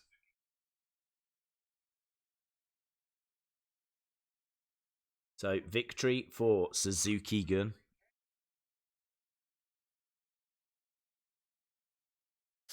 Days, do you think WrestleMania will be 4 hours or less? No. No, I don't think it's going to get... I mean, like, the main card might be 4 hours, but the pre-show will be 2. Can't see them cutting that to 1 because it's free, and they're going to want people to watch it and be convinced to sign up. So even if they take the main card down to 4, if you watch the pre-show, you're still going to have to watch 6 hours. Most of the WrestleMania card hasn't been planned yet. That's true. There's Kenny Omega betrayed AJ in the main event tag team match at New Year's Dash to become the leader of the Bullet Club. Imagine if Kenta betrays Jay White and becomes the leader. That's something that has been spoken about in the chat. Something that we're definitely going to keep an eye on. That's the big talking point tonight. I think it's going to be around that, and that main event certainly. Naito and Sanada taking on Jay White and Kenta. So we've got LIJ versus Bullet Club for the main event in a tag match. And obviously it's just going to be really great to see Naito walking in with those 2 belts. Naito 2 belts!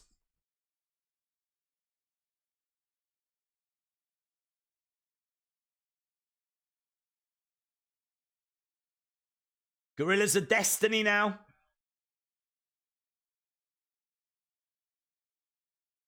Very, very cool.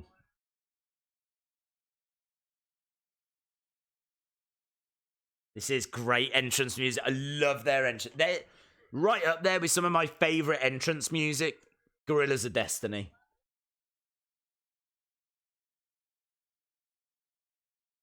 They seem quite happy considering Wrestle Kingdom didn't quite go their way. Former IWGP. And there's the Rogue General.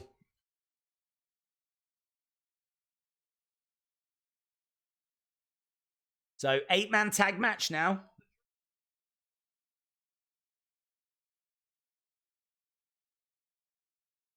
Does look cool, doesn't he? Farley does look cool.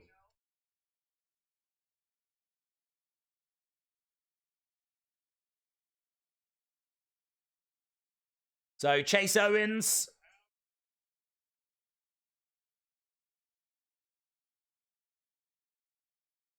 Bad luck, Farley.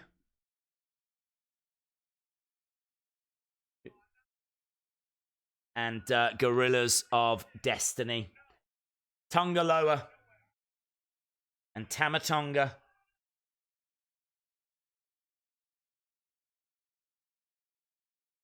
They would love these guys in WWE.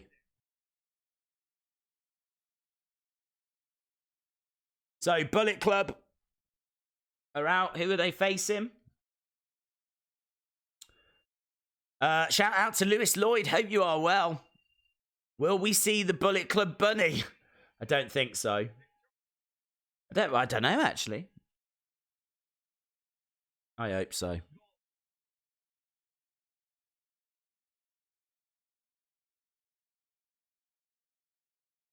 Oh, the Golden Star. So, Kota Ibushi.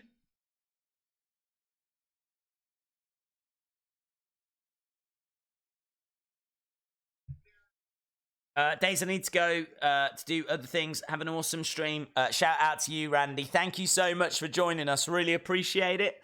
Seth is here. Is Orange Cassidy hard hitting style too extreme for New Japan? Orange Cassidy is actually a really good wrestler, but he just never has to do matches, or hasn't yet in AEW. But I've seen some great Orange Cassidy matches outside of AEW. Things like Wrestle Circus and whatever, which I think has closed now.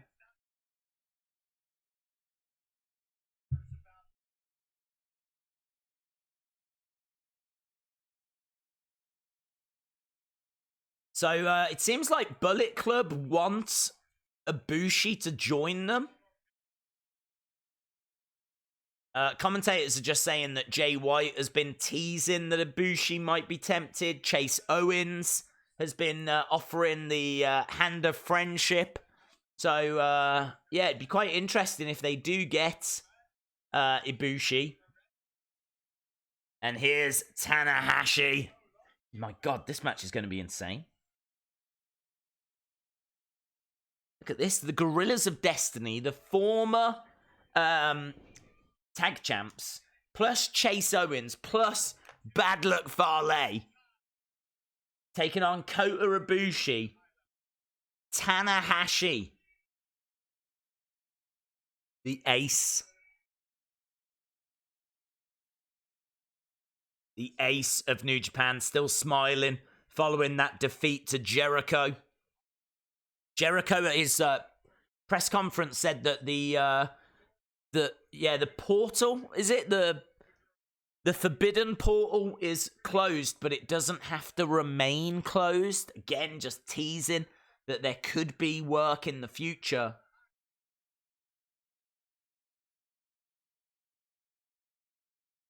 And Finn Juice.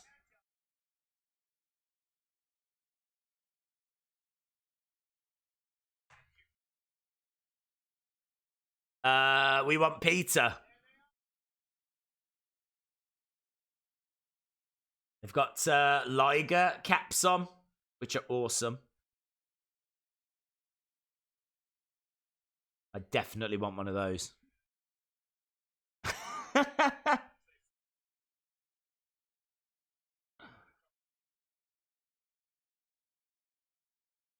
Yeah, everyone wearing these Liger shirts as well.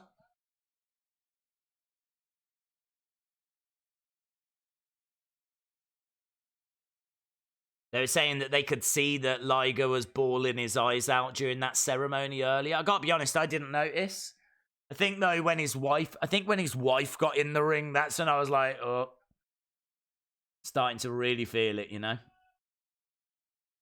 But yeah, we've got David Finlay, we've got Juice Robinson.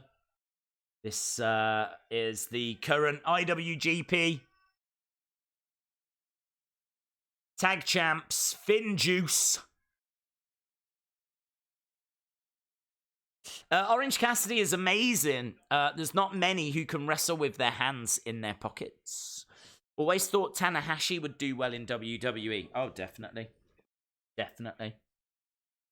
Honestly, if there's one wrestler that deserves a match at WrestleMania outside of Liger, who's now retired, I would say it's Tanahashi. I think Tanahashi is the name for me that has earned that. He's obviously, you know, a little bit older in age, not coming towards the end of his career. He's still got, you know, good number of years ahead of him, but I think you'd have to say the majority of his career is definitely behind him. So yeah, I'd love to see Tanahashi at WrestleMania. They used to bring over Japanese stars, as we said, you know, in the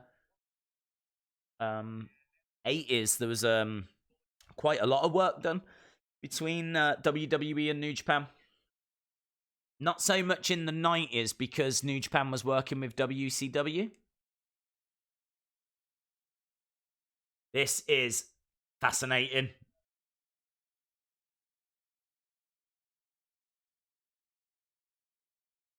Finn Juice, Tanahashi, Kota Ibushi, Bad Luck Fale, Chase Owens, and the Gorillas of Destiny.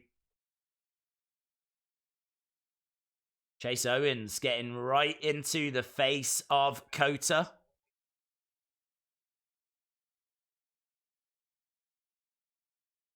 Ibushi is going to start us off.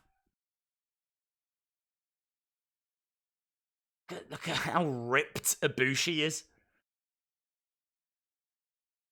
Ibushi is absolutely in stunning physique.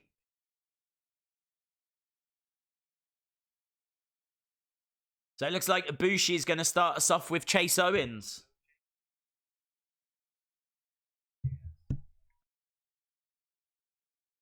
Dave's just realised the refs are wearing the Liger retirement shirts. They are, yes.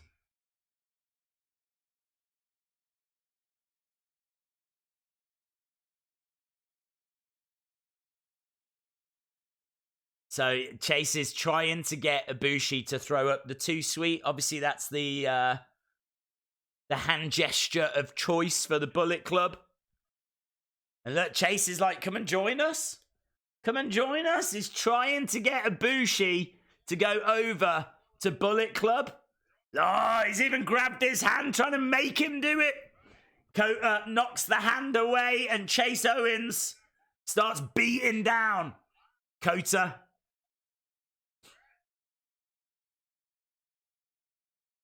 There we go. Good morning to whoever said good morning. Patrick O'Neill, hope you are well. Tanahashi versus Cena would be an incredible one-off match. Yes, you're absolutely right. I'd love to see that. It'd just be a really good test for both guys, you know. It'd be a really good test for Cena because he's being there with one of the all-time great wrestlers. But it'd be a really good test for Tanahashi to see if he could, like, wrestle a more kind of Western style in a way. I mean, he wouldn't have to. He could wrestle his way, but I'm not sure if Cena would be able to keep up. And that's no disrespect to Cena. He just wrestles a different style, you know. It's not 100 miles an hour in WWE like it is in New Japan. Nice Tanahashi. Talking of Tanahashi in the ring now. Kick to the back. Kick to the midsection by Chase. Big chop driving Tanahashi back. Cross into the other corner. Out the way. Bad luck Farley now. He's a big guy, isn't he? Farley has got his hands on Tanahashi. Throwing him into the railings. So Tanahashi hurled into the railings. This match has broken down. There's no one in the ring right now. Everyone is on the outside. And actually, Chase has got Kota dragging him all the way up to the entrance ramp, throwing him into the bleachers. Kota collapsing down. And Kota is a long way from the ring. And here we go. Look, they're really double teaming and working over on Tanahashi. The fighting is in the crowd. This thing has really broken down. Oh! Into the bleachers goes David Finlay.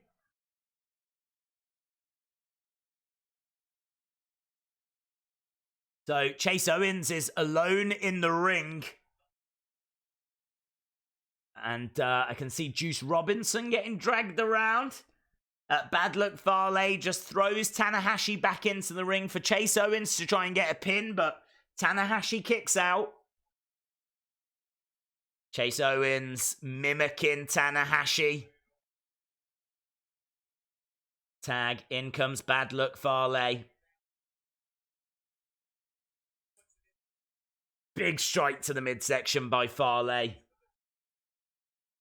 Elbow to the back of the head to the lower neck by Chase Owens. So looks like it's Tanahashi, Bad Luck Farley now.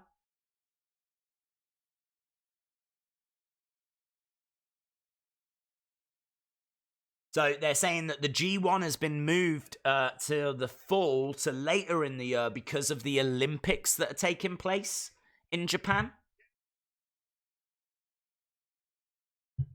So the Olympics are going to get in the way for New Japan this year. Crossbody.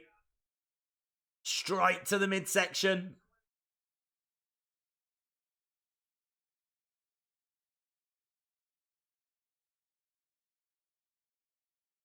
Tanahashi could do a WWE style. He could adapt better than Nakamura.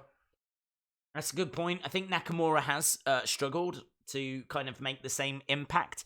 Nakamura is such a fantastic wrestler, but for whatever reason, just, I don't know.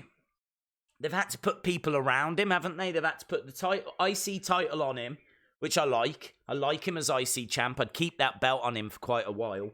But they've had to put like Sami Zayn with him to be his mouthpiece, and now they've put Cesaro in that mix as well. It's kind of a confusing group in a way, isn't it? I understand why Sami Zayn would get with Nakamura because there's a great deal of respect there. I suppose Cesaro fits because he's like a fantastic wrestler. It's kind of like a little collective of great wrestlers. I just wish they had like a name for that little group, you know? Strikes to the midsection by Tanahashi.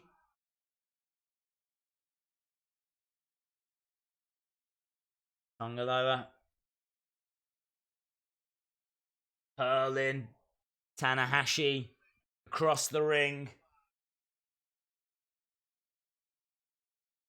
Yeah, Tanahashi looks like he is out. I think everyone's managed to make their way back now after this match completely broke down.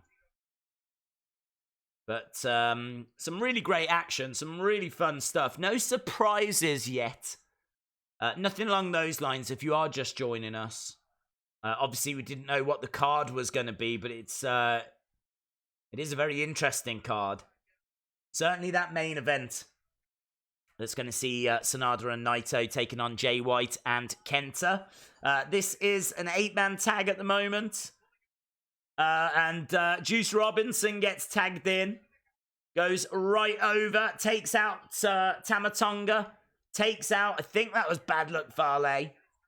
Into the corner. Into Tonga Loa. Loa goes down. Juice Robinson on fire right now. Here we go. Nice cannonball. Cannonball by Juice Robinson.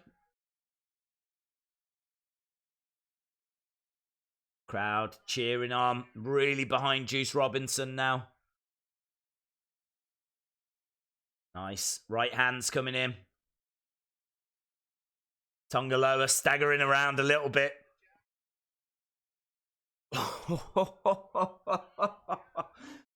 Big left hand. Nearly taken out Tonga Loa, but Tama Tonga comes in. Kicked by David Finlay. So we've got basically Gorillas of Destiny and Finjuice taking on each other right now. Lovely flying uppercut by David Finlay. Really good stuff. Sammy's faction was created because he keeps getting really hurt and he can talk. Shinsuke can't talk and Cesaro can, but Vince and Kevin Dunn hate his accent. Sami Zayn keeps saying that he's not injured at the moment. Keeps saying that he could compete, but this is just part of his career and he'll do whatever he's asked to do. I do find it very, very strange that they're not using him more prominently. I mean, like, Sami Zayn can talk. He's a great wrestler. He just never got a great storyline. But he is the equal of Kevin Owens, and Kevin Owens is being used as, like, the main face on Raw. So I really do feel sorry for Sami Zayn. But to be honest, I don't think he minds helping Nakamura. Finjuice. Picking up Gorillas of Destiny. Slamming them down. Adam says, what has happened so far? We've had the Jushin Thunder Liger retirement. We've had the Young Lions from the LA Dojo and the Fale Dojo. The LA Dojo winning. And then we had a 4-way faction war that was won by Suzuki-Gun with Kanemaru and Desperado picking up the victory over teams including Bushi and Takahashi and Roppongi 3K, Ishimori and El Fantasmo. So, yes, we've had that. And now we're in this 8-man tag that sees the Gorillas of Destiny, Chase Owens, Bad Luck Fale, taking on Kota Ibushi, who's in the ring right now, Tanahashi, and FinJuice. And we are building our way towards the main event. That's Naito and Sanada taking on Kenta and Jay White. Big chops coming in, spinning back heel kick by Kota on Chase Owens. Against the ropes goes Kota, ducks a kendo stick! Kendo stick strike! 1, 2. FinJuice make the save.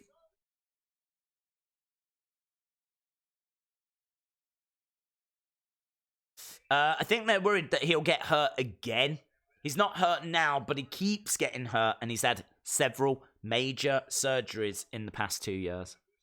Sami Zayn has been wrestling on house shows, so don't know why he's not getting used in matches. I am hoping for an AEW New Japan Pro Wrestling relationship. Really want to see Ospreay versus Omega. That would be awesome. Chase standing over Kota. Chase has been trying to convince Kota to join Bullet Club. Big knee from Chase. Package pile driver. Can he get it? Kota's trying to fight out of it, and he does. They can't have Kota lose again. Kota Ibushi lost at Wrestle Kingdom Night 1, Wrestle Kingdom Night 2. Could you imagine if he loses at New Year Dash as well? Tanahashi is in to help Kota. Kick to the midsection. Sling blade by Tanahashi. Kota now looking to put Chase away. Knee strike 2. And Kota gets the win. There we go. Kota doesn't lose 3 in a row. There is a god. Lovely teamwork by Tanahashi and Kota Ibushi.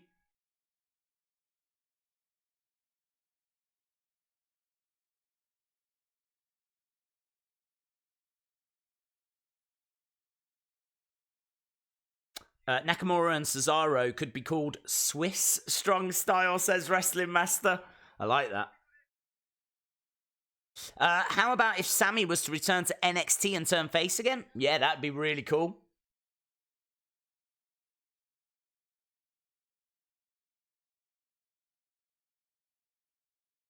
I honestly don't know what the next matches are. Have we only got one more match to go? I honestly don't know.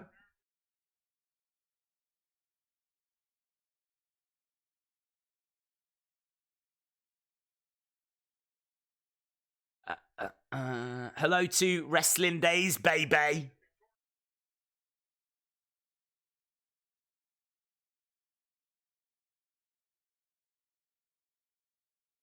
We've not seen Okada, have we? So perhaps there is something else to come.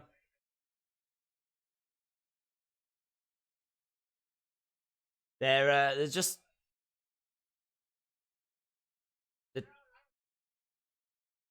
Oh, they're pointing at the belts!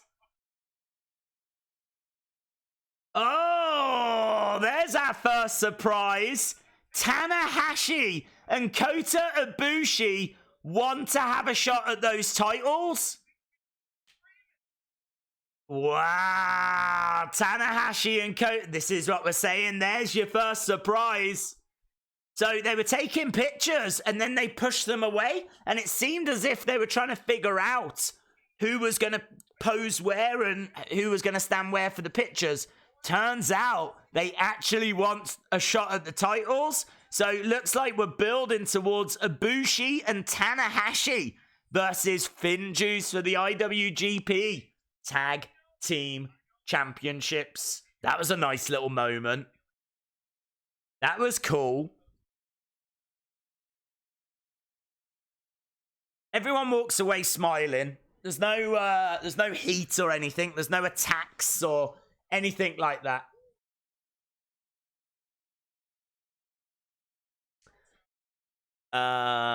This was number 3. They want the belts. I'm surprised they stuck Mojo Jojo with Sammy. I guess he's just managing everyone in the mid-card who hasn't been sucked into Corbin's vortex. Right, where are we now?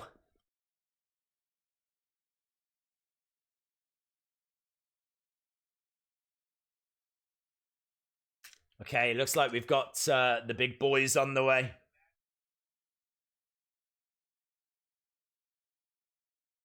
I can see Evil.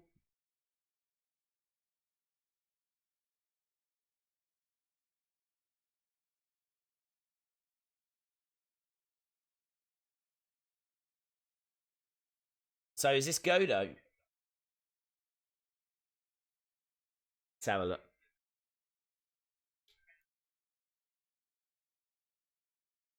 Kaji and Evil. Right, this should be fun. Then Naito and Sanada versus White and Kenta. Yes. Ishii and Goto. Oh, okay. Chaos and Suzuki-Gun after that, and then Naito, Sanada, White, and Kenta. So 3 matches to go, including this.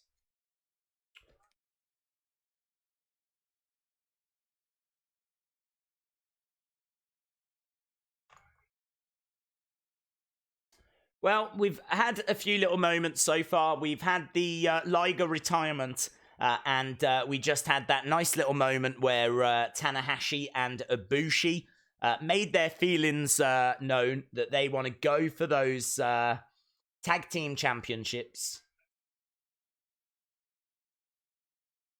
And here comes Evil.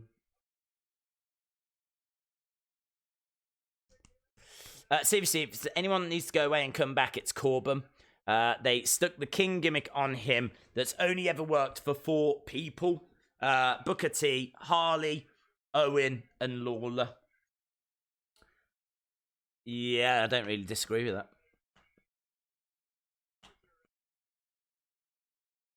I did like King Haku.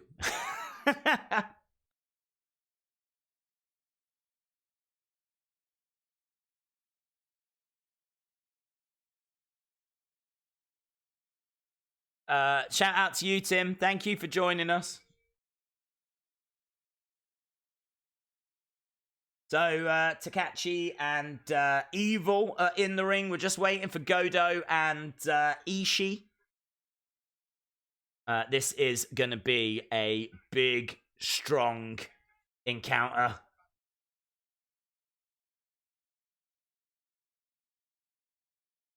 Goto, of course, the new never open weight champion.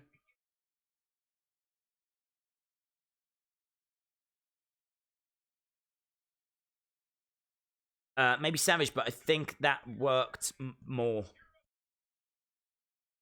Yeah, Savage was a great king, wasn't he? Macho King.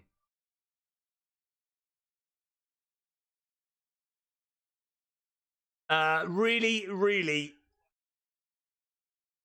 great match that was. I really did enjoy that match between Kenta and Goto. But I don't know that many people are going to be talking about it because of everything else that happened over the weekend. We were really spoilt as wrestling fans, you know?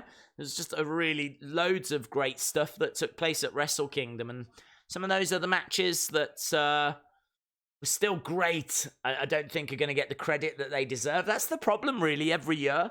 It was the same with Roppongi, the Roppongi match. That Roppongi 3K match, that was absolutely brilliant as well. There is that never open weight championship around his waist. And the man standing next to him as well. Absolute legend. We got Ishii. And actually, they've only made 4 figures. 4 New Japan figures that are coming out soon.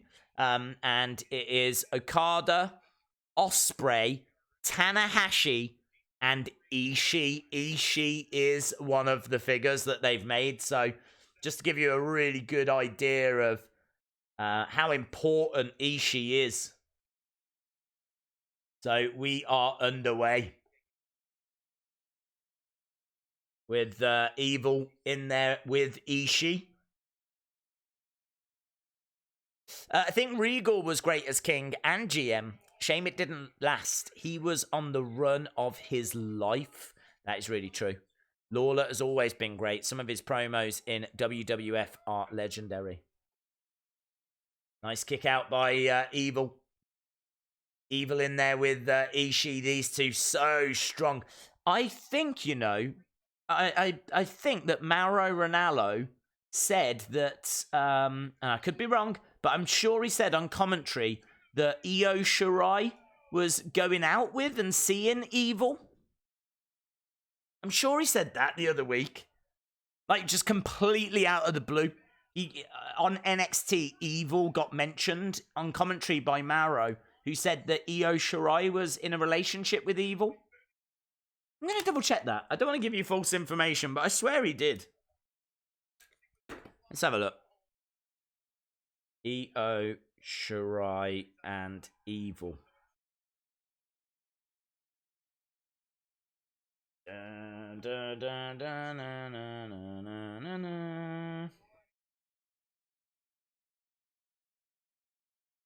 Mauro. Let's Google Mauro. Goto is in there right now. Collides into the corner. Ugh. Hard hitting stuff.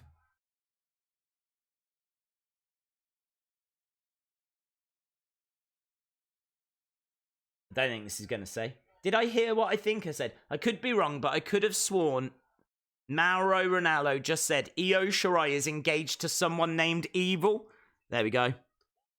So, that is... Did I hear what I think I heard? Why will that not focus? Well, it's there. So, yes, he did say that. So, apparently, he didn't just say they were going out. He said that they were engaged. So, Mr. Io Shirai might be in the ring.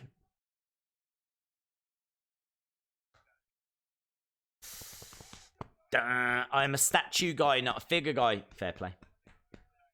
Action figures or actual statues? Figures. Gozo with clubbing strikes. Looking for a snap mare, is he? So this is our third and final match. The New Year's Dash isn't the longest of shows, although saying that, it's sneaking up to have already been on for 2 hours. So, and if you are just joining us, there's not been many surprises so far. I really do think it's going to be in that main event, but the big news is definitely the fact that it looks like we're going to have a tag team of Ibushi and Tanahashi working together to take on Finjuice.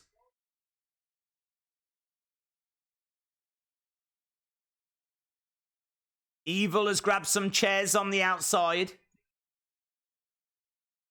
Oh, hello. He's put the chair around the head of Ishii. Oh! Where did that chair go? Oh, no. That chair just went into the front row. So, Evil put a chair over the head of Ishii. He then walloped it, and the chair has gone flying into the front row. Just trying to see if the person that it hit, if she's okay. I don't think there's any major drama. But not good. You got to be so careful. They get thrown into these railings a lot. Just forget Ishii. Let's have a look at the person in the crowd.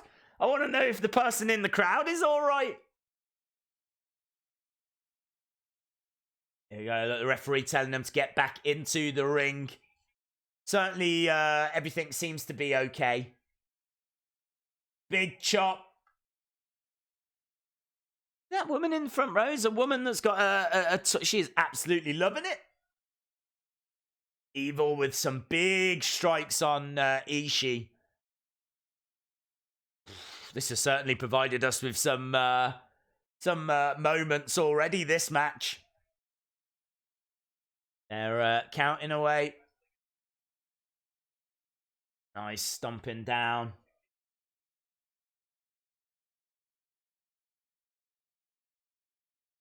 Shingu with kicks to the back.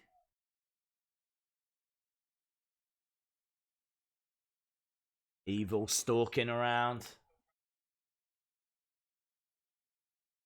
Stomping away.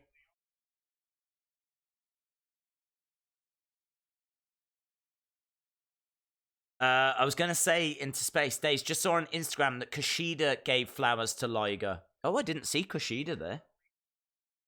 In all fairness, everyone was giving flowers to Liger. I was expecting Vince to turn up at one point. Do you imagine when he turned around to his wife and went, look, you've got to give me some flowers in the ring?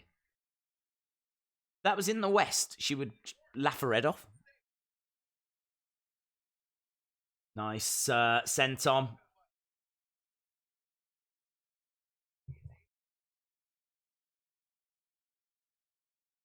LIJ is in control.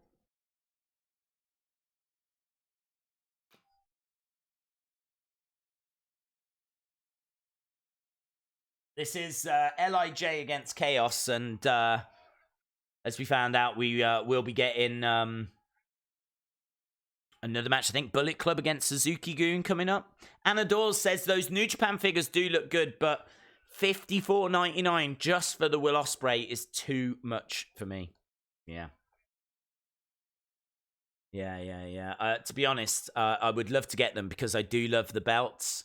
But you're absolutely right. I mean, you're spending like £200 on 4 figures.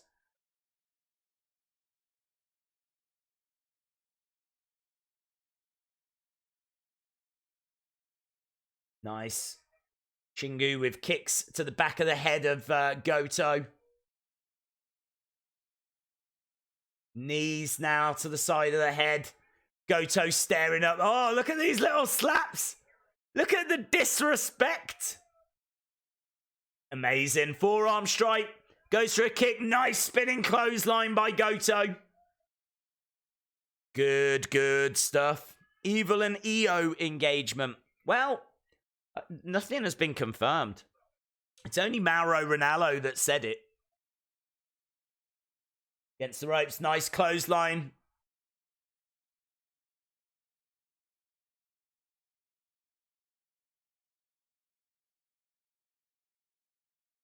If Liger doesn't go into the Hall of Fame and doesn't give a speech, we should have a riot.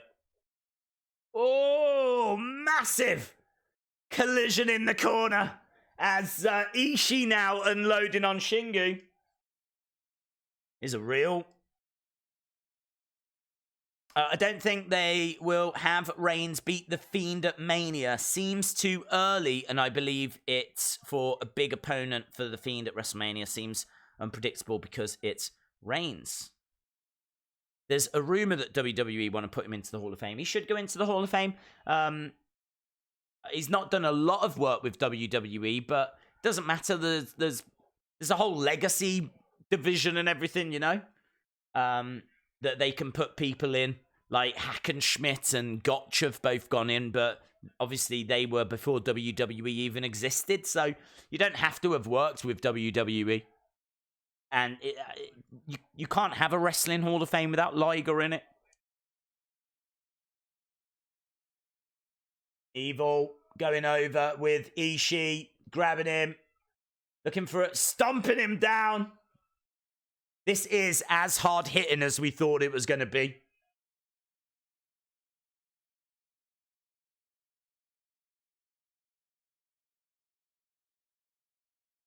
Here we go.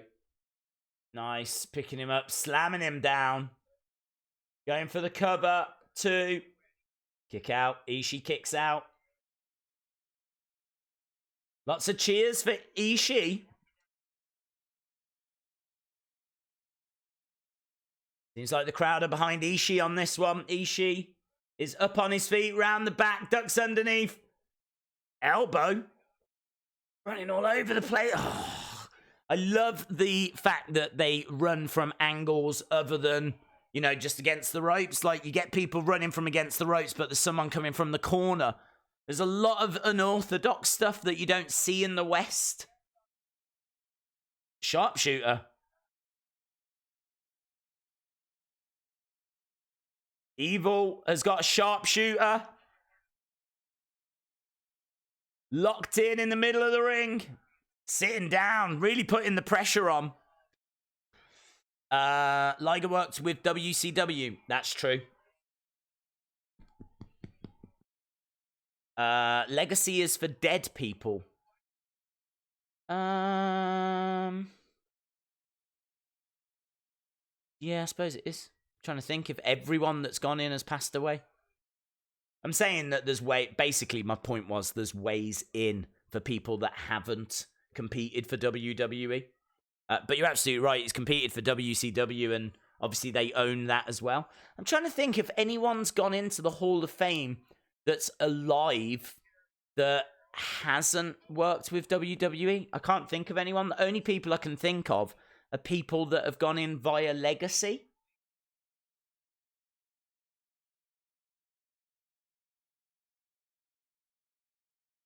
Shingo is up on his feet. The creator of New Japan went into the Hall of Fame, and he only made a small amount of appearances, same as Liger. So WWE have got to put Liger in. There was a much bigger relationship though back in the day. Like 1,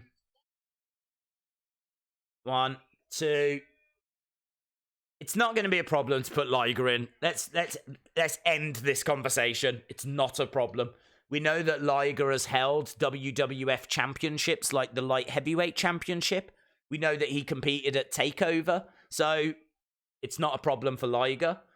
What the conversation became is, could you put someone in the Hall of Fame that's never worked for WWE? Like, at the moment, if Will Ospreay carried on for the next 10 years, had a great career, could you put Will Ospreay in? He's never done anything with WWE. So that's what the conversation became. But Liger going in is no problem. Ishii is down. Evil is down. I'm certainly not down. It's been a really fun show. It's been every single match has been great wrestling. These two colliding at each other, Shingu and Goto. Shingu. Just absolute bombs being thrown at each other here. GTR, but couldn't get it. Snapmare, nice clothesline. 2. Kick out.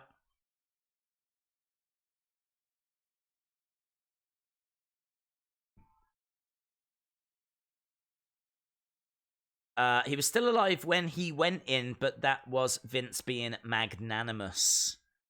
Vern Gagne. Vern Gagne, that's a good name.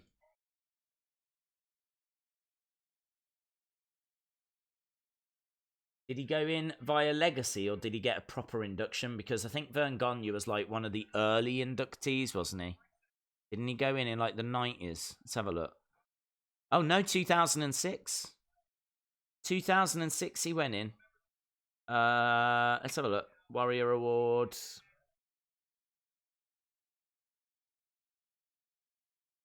Right, here we go. We've got Shingu trying to beat up on Goto and Ishii, but obviously can't do it all on his own. Oh, I'll have to try and have a look at that. Picking him up. I'm not sure if Legacy was around in 06, so yeah, perhaps you're right. 1, 2. No, couldn't get it. Goto couldn't get the pin there. The crowd are really into this match. There should be an overall Hall of Fame. Well, Wrestling Observer have got one. Evil is in. Clothesline to Goto, but Ishii comes in. Just massive clotheslines. Hard-hitting stuff. Goto just nearly takes the head off of Shingu. The commentators are saying this isn't a match, it's just a series of collisions. It is just hard-hitting stuff. Really hard-hitting stuff. It's what we call staying alive, professionalism. Who do we think is next for Brian after The Fiend? No idea, bud. Nick says, congratulations on 168. Thank you very much, dude. Having Liger on TakeOver facing Breeze was awesome. It was a great moment, yes. Forearm strikes coming in by Goto. Big forearm strikes to the side of the head. Shingu with a slap back. Really great between these two in particular. Headbutts, headbutts! Vicious headbutts from both of them. Goto, I mean, I'd say the crowd are more into this than any match we've seen so far tonight. Goto going over, looking for the kick. Shingu putting him over to the ropes. Oh, big forearm across the chest. He's trying to put him away. And he does plant him. 1, 2, 3. And there we go. Goto's been pinned. Wow. Shingo getting the pin there on Goto. Could that be Goto's next challenger? Thanks to that pin.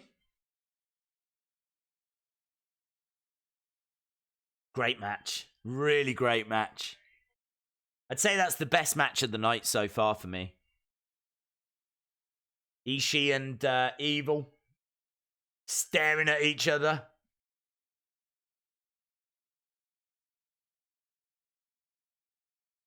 Vern did a speech and everything, but he mostly went in because Vince had already beaten the hell out of him, stolen all of his talent, and left his promotion to die.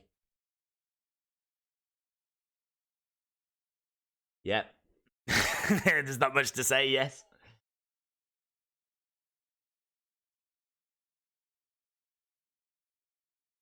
For some reason, I can't recall. I feel like I've seen every Hall of Fame because I love the Hall of Fames. I cannot recall Vern Gagne's acceptance speech.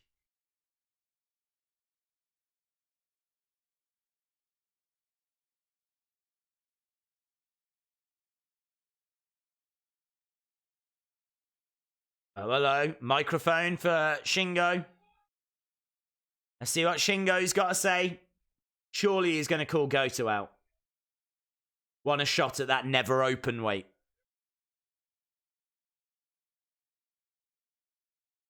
Edge and Ronda are going to win the Rumbles. I'm good, thanks, Patrick O'Neill.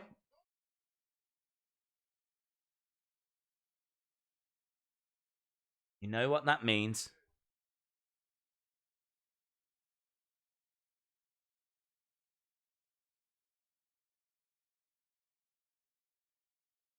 I think he does want him. You lost to me in the G1.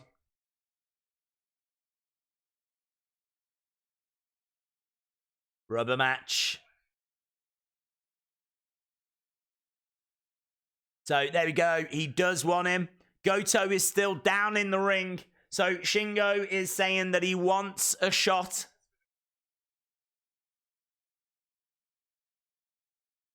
Oh, hello. Talking about Naito?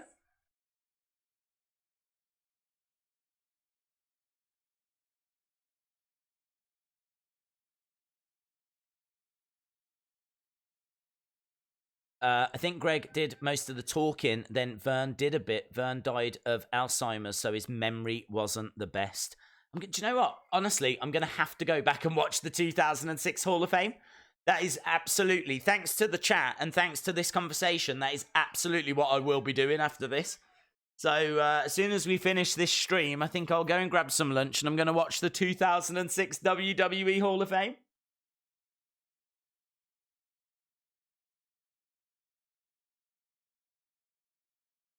There we go. Shingo wants that title opportunity, and this is what I was saying about feuds coming out of these matches. We've already got a good idea of what's going to happen next for the Neverweight Open Championship. We've got a good idea now of what's going to happen next for the IWGP Tag Team titles with the Dream Team of Tanahashi and Ibushi. And we've got 2 matches to go. That's it. 2 matches to go. Including that massive main event. Naito 2 belts. In action. In a bit. Now, we've got Chaos next, so I'm guessing that's going to be Okada. So I think we've got Okada next.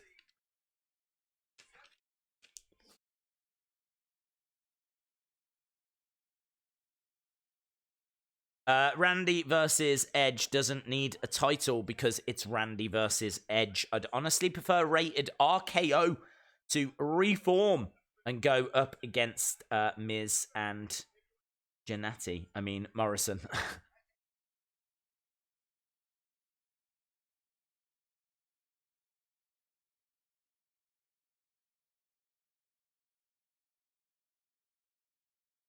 So, right, they go to the back. We're just waiting for this next match to start now, which is Chaos against Suzuki-Gun.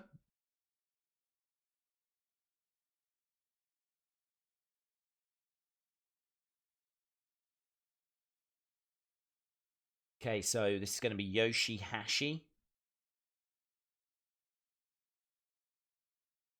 Suzuki.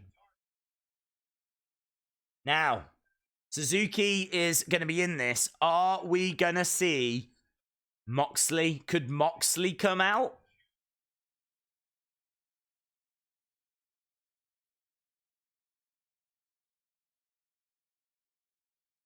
Moxley against Suzuki.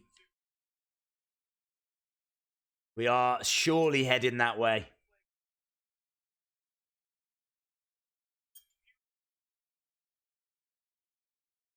AEW versus NXT versus New Japan versus SmackDown and Raw.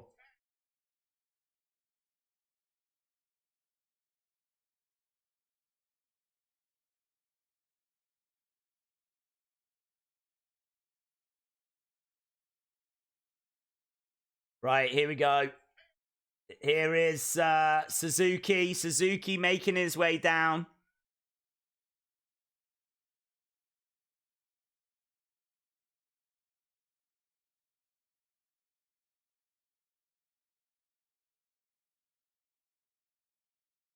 I'm guessing, is Zack Sabre come out as well? Yes, he is. Zack Sabre's part of this.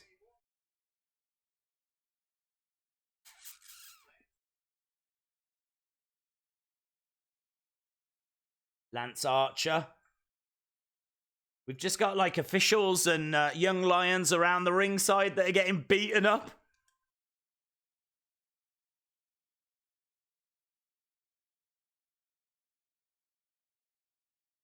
So Suzuki steps into the ring. I think he co-owns one of the smaller Japanese promotions.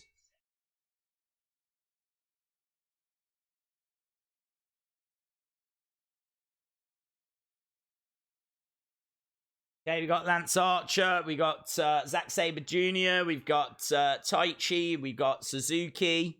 This is Suzuki-Gun. Did anything happen today in Dash? Nothing massive yet.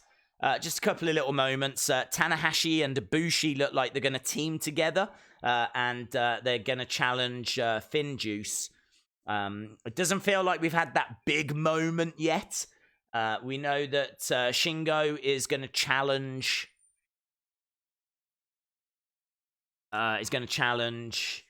Goto for the Never Openweight Championship. We had an emotional retirement for Jushin Thunder Liger, and now we're in our co-main event, and there is real potential that Moxley could appear at some point. Here come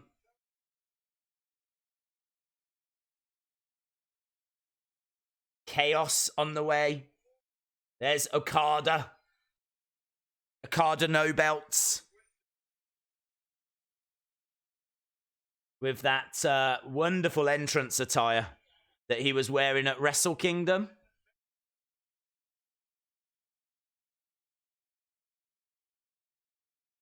So here's Okada, Yoshihashi. It is strange to see Okada without a belt, yes.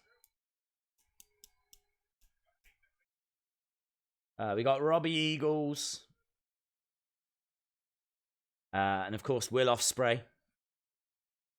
This match is stacked.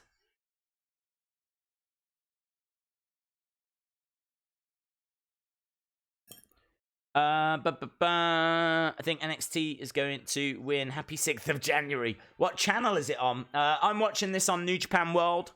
Apparently it's on Twitch as well. Anna Dawes was saying that she was watching it on Twitch.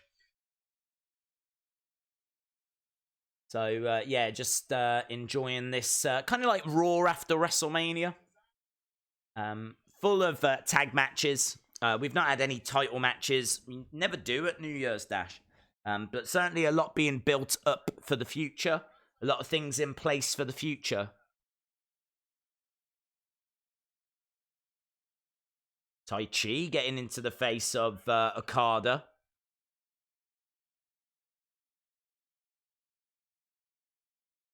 Oh, look at that. Zack Sabre with the British heavyweight title, putting it right in the face of Ospreay.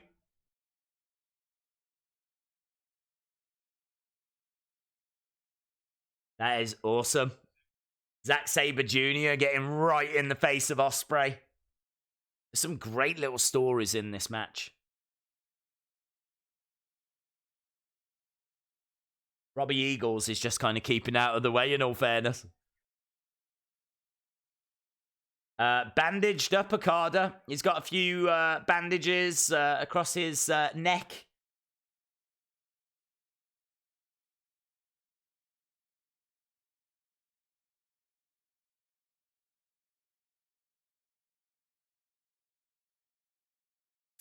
Days, I tweeted you. Read it after the stream. No worries, bud.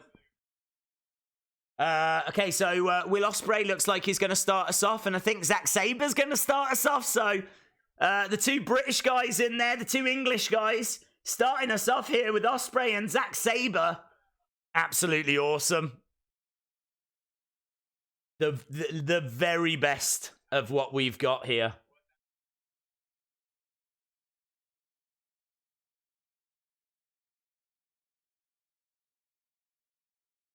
Fascinating stuff. These two know each other so well. Nice reversals here by Zack Sabre. Again, you know, just always several moves ahead, Zack Sabre. Nice, taking the leg, taking the base away. Flipped over by Zack Sabre, managing to escape, grabbing the head of Ospreay. Real treat this is for British wrestling, well, just wrestling fans in general. Nice, managing to escape. Takedown of Zack Sabre, looking for a kick, but blocked by Zack Sabre. Grabbing the leg, reversed by Ospreay. Turned around into a pin. Oh my God.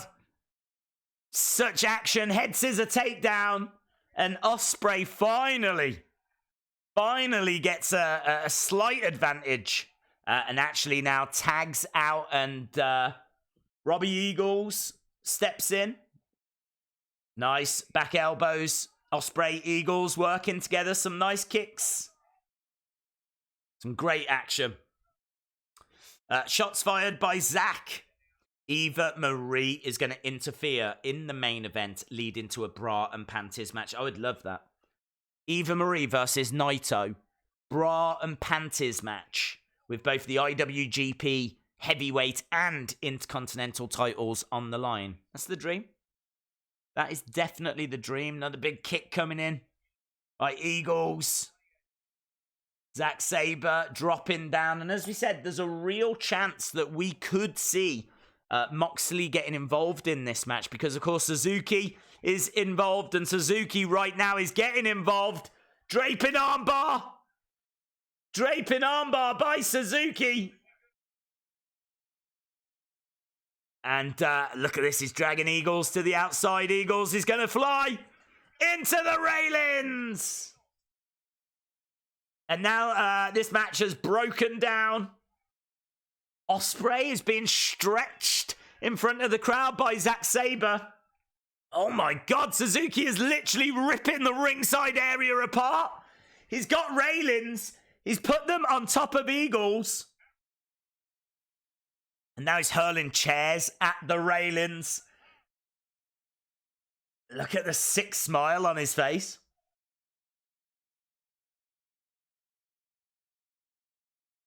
Amazing. Now his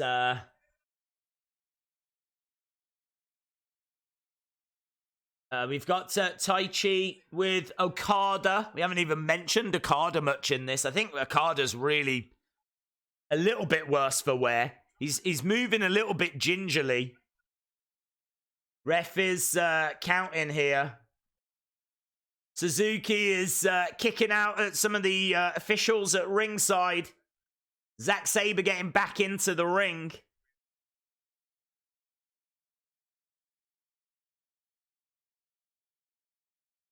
Best of British for sure. Good luck commentating on them two with how much they're packing in.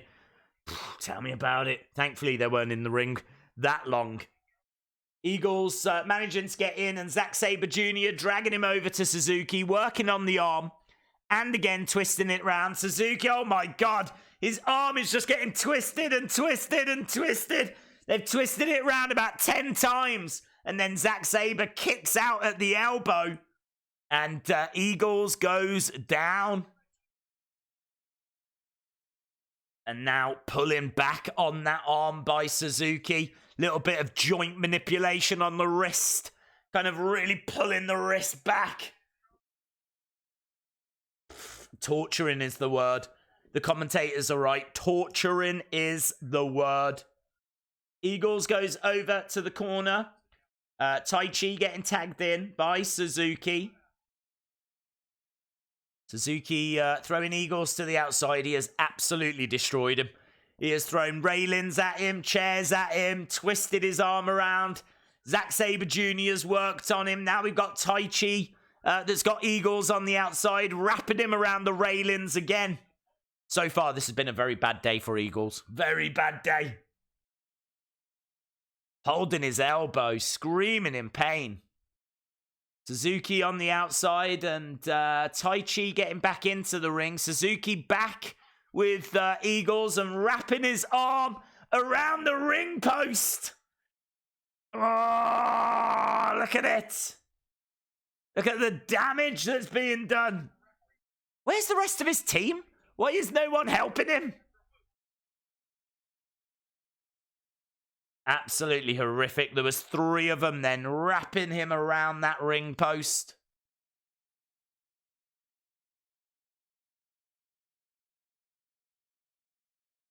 Okay, so into the ring steps Lance Archer, who of course lost that United States Championship to Jon Moxley. Yeah, that Texas death match obviously getting put through the table. There was blood all coming down his arm. Lance Archer standing there, allowing Eagles to fire some shots at him. He's like, come on, hit me. Forearm strikes by Eagles, doing absolutely nothing to Lance Archer. That really did quite a bit there, putting over how strong Archer is. Just quite happy to just let Robbie Eagles take 3 shots at him. Eagles with a kick to the head, looking for some kind of a cutter. Gets shoulder charged. Big shoulder tackle by Lance Archer. And Eagles is down. Eagles is down. Shout out to Big Boy Jose, hope you are well. Days, do you play on Xbox? I don't play on Xbox, bud. No. I don't even own an Xbox. I've got a PS4, but I never play it. Eagles thrown across the ring. No idea where Ospreay has gone, where Okada has gone, where Yoshihashi has gone. This has literally just been the destruction of Robbie Eagles. That's what we've been watching. Uppercut. Zack Sabre in there with Eagles. Eagles trying to fight back. I'm sure Eagles will make that hot tag at some point. But all 4 members now trying to wrap Eagles. Dragging him into that ring post. And we can see that Okada and Yoshihashi both over on the other side. Can't see where Ospreay is. But some double teaming going on here. It is just an absolute destruction. The commentators are saying this is nothing but pure torture right now. What have I missed? Anything good? Probably the best thing was Kota and Tanahashi challenging Finjuice for the tag titles. That's going to be in the future. We didn't get that match. But it was all very civil. But yeah, that's something that looks like it's on the way. And now we've got Chaos against Suzuki-Gun. Suzuki in the ring with Robbie Eagles, and Robbie Eagles is just being destroyed at the moment. Absolutely torn apart. Suzuki with another big forearm strike.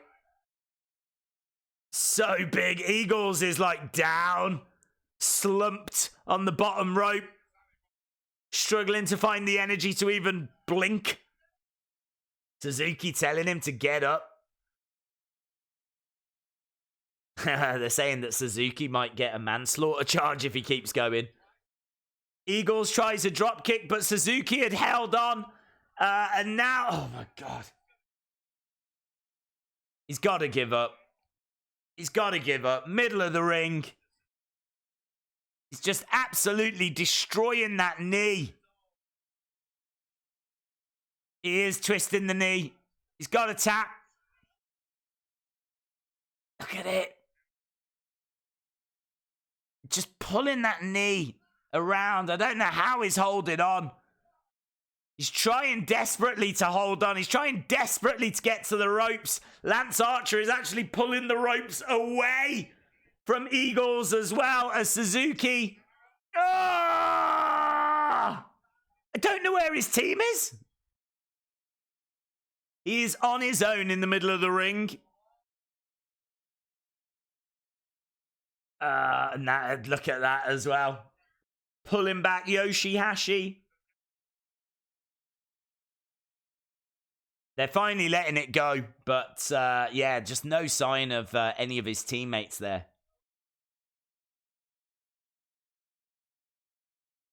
This is brutal. This is brutal. They're clipping Eagle's wings. Eagle has been grounded. I bet he wish he'd been grounded. I bet he wish he hadn't have, bothered turning up to this show. Eagle's down and he's in real pain, grabbing his leg, trying to roll over. We've got Yoshihashi. So Hashi finally in. Lance Archer now, though, can start working on someone new. Nice, Archer hurling Hashi over to the corner. Hashi getting out of the way. Big clothesline by Yoshihashi. Archer reverse him. Oh, basement drop kick to the leg.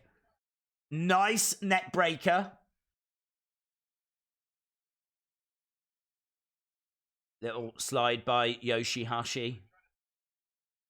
Against the ropes. Nice. Hurricanrana. Yoshihashi doing some great work. He's got Lance Archer. It's a good thing Eagles doesn't need knees to fly. Shout out to Yusuf. Hope you're having a good day. Nice suplex, standing suplex, working on the arm. Clothesline by Yoshihashi. Lance Archer is staggering around. And again, Lance Archer goes down onto one knee. Yoshihashi, clothesline. Archer finally gets cut down. Both of them are down.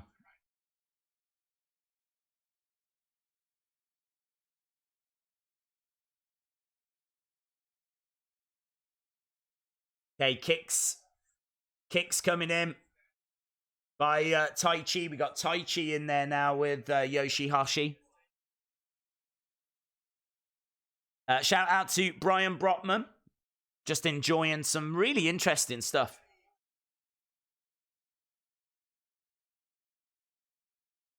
So here we go. Against the ropes goes Yoshihashi, rolling through. Taichi with a kick. Nice reverse kick. Okada wants to get him. Yoshihashi going over. He's going to tag in Okada. And Okada coming into... Nice. Big strikes against the ropes. Goes Okada. Taichi. Back elbow from Okada.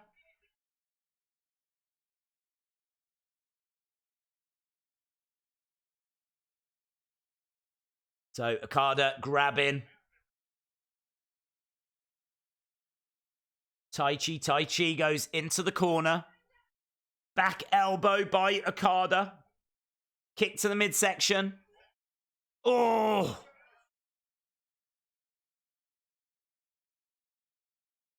Did get dumped. Okada getting dumped on his neck, and we know there's problems there.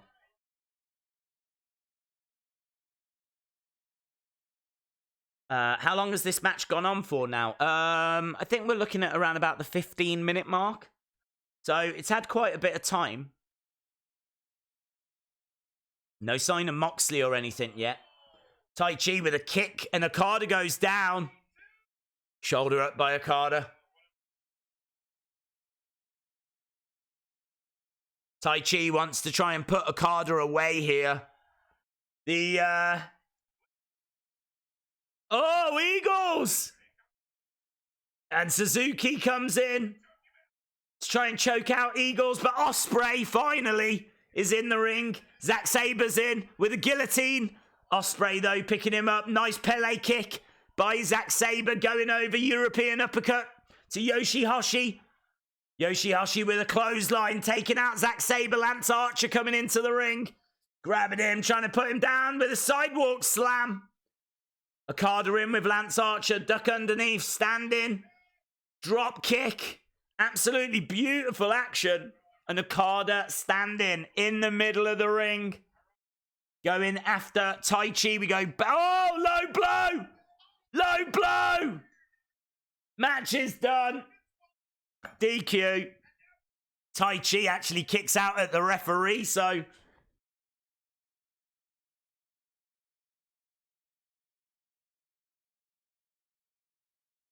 Wow. There we go, DQ. Chaos win. Okada, Ospreay, Eagles has managed to be on the winning side. Got absolutely battered.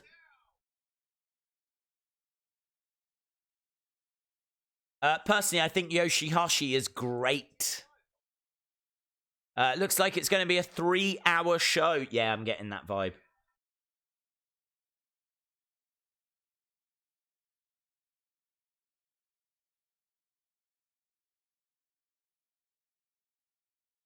Still no sign of Moxley.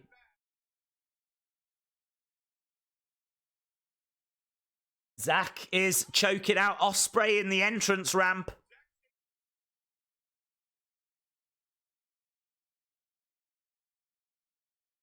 We've got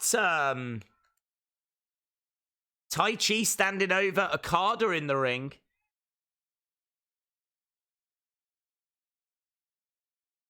Taichi really making a statement here. Taichi with Okada.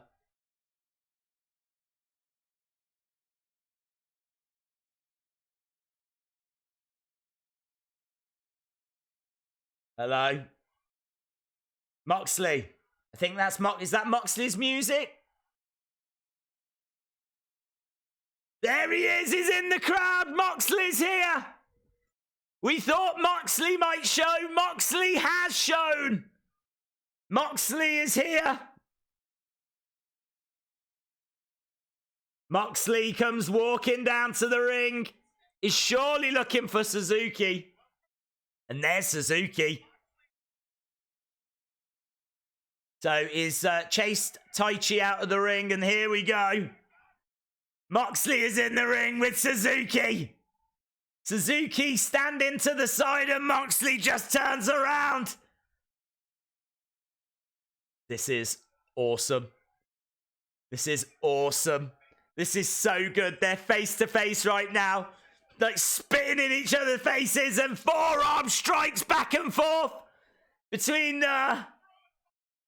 There are bombs being thrown between Moxley and Suzuki. Suzuki with a smile on his face sticks his tongue out. Big slap. Gamma!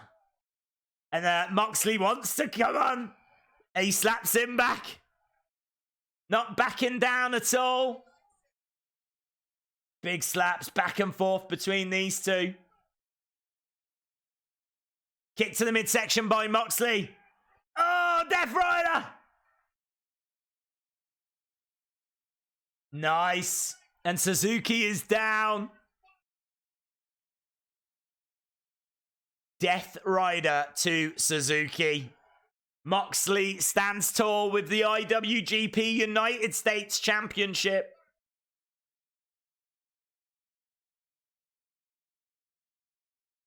Don't ever step on my territory again. And he blows him a kiss. Statement made by Moxley. Don't ever step on my territory again.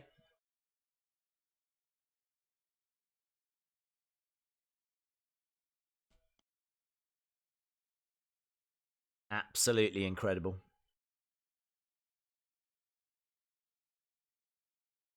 So Moxley walking away. That's one of the big moments that we've had so far. There we go. Moxley turns up, makes a statement. Shout out to Rose Misty. Death Rider, yes. Shout out to Zycami. I can tell you that Suzuki is lying in the ring with a massive smile on his face.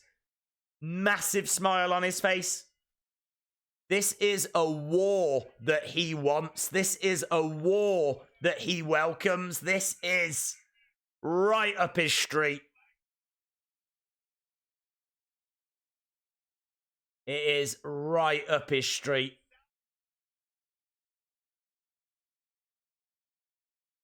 The commentator saying that Suzuki was salivating when he found out that Moxley was joining New Japan.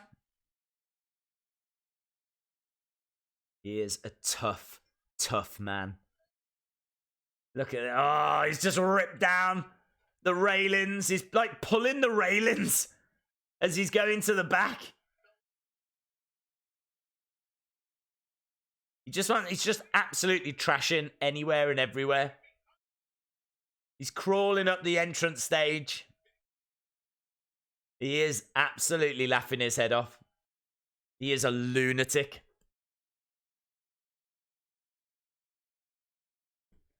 And that's that. So looks like we're at the main event now, which is going to be Naito and Sanada against Jay White and Kenta. Have they saved the best till last? Naito. Sanada versus Switchblade and Kenta. There we go.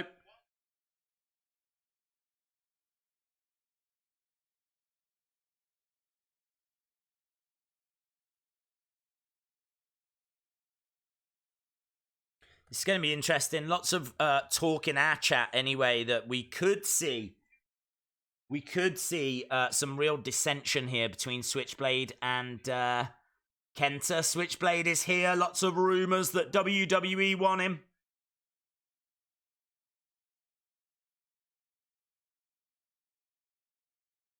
Could you imagine if he did turn up at the Rumble? That would be awesome, wouldn't it? That would be awesome if Switchblade did turn up at the Royal Rumble. He's a great talker. He's a great promo. I think part of the reason why they're interested is because he's a great wrestler. He's got a great gimmick. But obviously he's a great talker as well.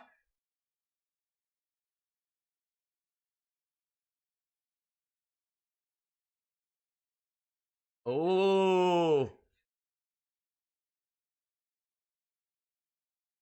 He says, do you think I didn't know that Kenta was going to do that?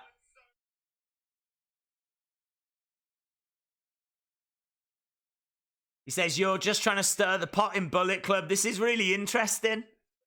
He says, so you didn't think that I didn't know Kenta was going to do what he did? Interesting. I don't know if he did know, to be honest. All for one and one for all is what Gedo is saying.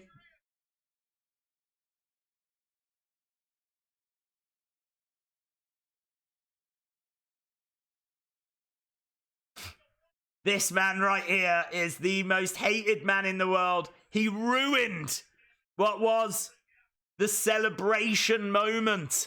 Naito reaching the mountaintop. Disrupted by Kenta. And Kenta on the way. Go to sleep, club.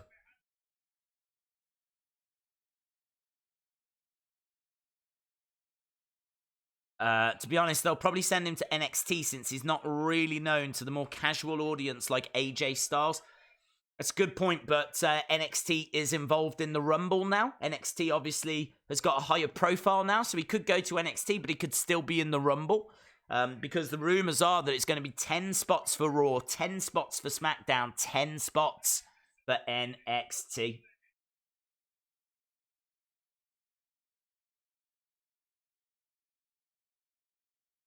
Lots of boos.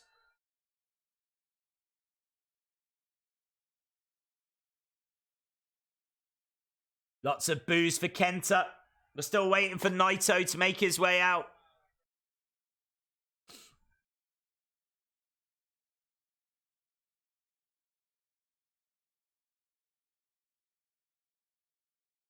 Joking with people in the crowd.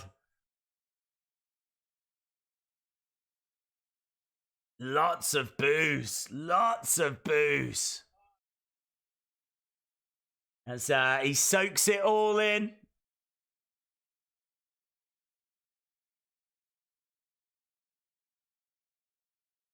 Dave's mum, a lunch break at college. How has the show been? The show has been very enjoyable.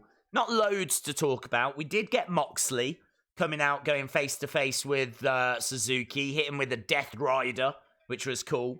We know that Shingo is going to challenge Goto for the Never Openweight Championship in the future. We know that Ibushi and Tanahashi are going to team together to take on Finjuice, which I think will be very interesting. We saw the Young Lions, which was pretty cool. Some really great action. I mean, it's been a really enjoyable show. But actual, like, shock moments, this is going to change the world. Not really anything along those lines, to be honest. But we're at the main event now, and we've got Switchblade in the ring. We've got Kenta in the ring. Sanada making his way out. And then, of course, it will be the time for the IWGP Heavyweight and IWGP Intercontinental Champion, Tetsuya Naito, whose entrance music plays. Crowd clapping along. We've got Tranquilo signs. We've got LIJ signs. Do do do do do do do do do. Here we go. No sign of him yet. There he is! Naito 2 belts! Naito in black suit with a nice jacket. He's got the Intercontinental and Heavyweight Championship in each hand. He's just kind of dragging them along the floor. Not wearing them, just carrying them. If anything, they look like a burden. If anything, they look like a problem to carry around. But Naito has reached the mountaintop. You love to see it. So there we go, Sanada. Yeah, I mean, Naito can't be in great shape, can he?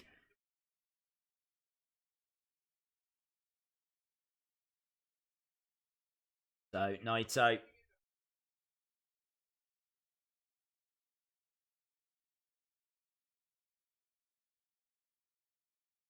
Yeah, they're saying, what do you call him? No one's ever done this before, so is he the undisputed champion? Is he the first two-time champion? History maker, that's what you call him.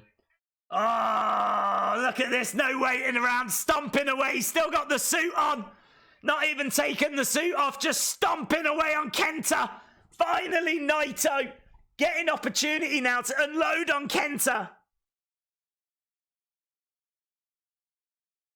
Into the railings goes Kenta. We are underway.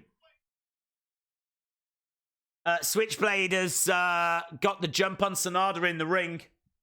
Naito doesn't care. He just wants to get his hands on Kenta. And now Naito on the outside is now taking his suit off. Switchblade has got Sanada. Sanada over the top. Nice takedown by Sanada. Standing drop kick. Switchblade rolls to the outside.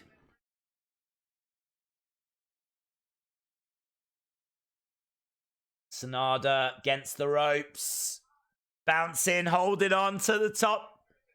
Gedo trying to get involved. You've got to have eyes in your back of your head here. I can see this going for like 20 odd minutes. I can see this show maybe finishing in about 20 odd minutes time. Naito chasing away. Switchblade. This should be very, very interesting. He'll probably end up in NXT because WWE is showing an interest. And Triple H and Regal are. I don't expect The Fiend to move to Raw. Just think that this is the guy that WWE buried in 205 Live. Yep. And we always knew that he was a massive star. I think the problem is the language barrier. But I think Asuka is like really showing that you can overcome that. But for some reason, they don't have confidence in the likes of Nakamura. They didn't seem to have full confidence in Hideo. Part of it as well is I think they really did want to build up 205 Live. They wanted 205 Live to be as big as NXT. You know, think about it. If they'd managed to have kept Neville, Pac, if they'd have kept Hideo, if they'd have kept Austin Aries, if they'd have kept Enzo Amore, if they'd have kept TJ Perkins, maybe they could have kept in there as well Humberto Carrillo. You know, there's some big names. They would have had a great division. 205 Live would have been insane. But the problem is that people didn't believe in it, didn't believe that it was as big as NXT. You could see the crowds were leaving. It should have been recorded like maybe before SmackDown rather than after SmackDown because people would be forced to watch it. But I don't know why they were recording it after SmackDown. I think the talent was really getting upset and disappointed at seeing people just leaving.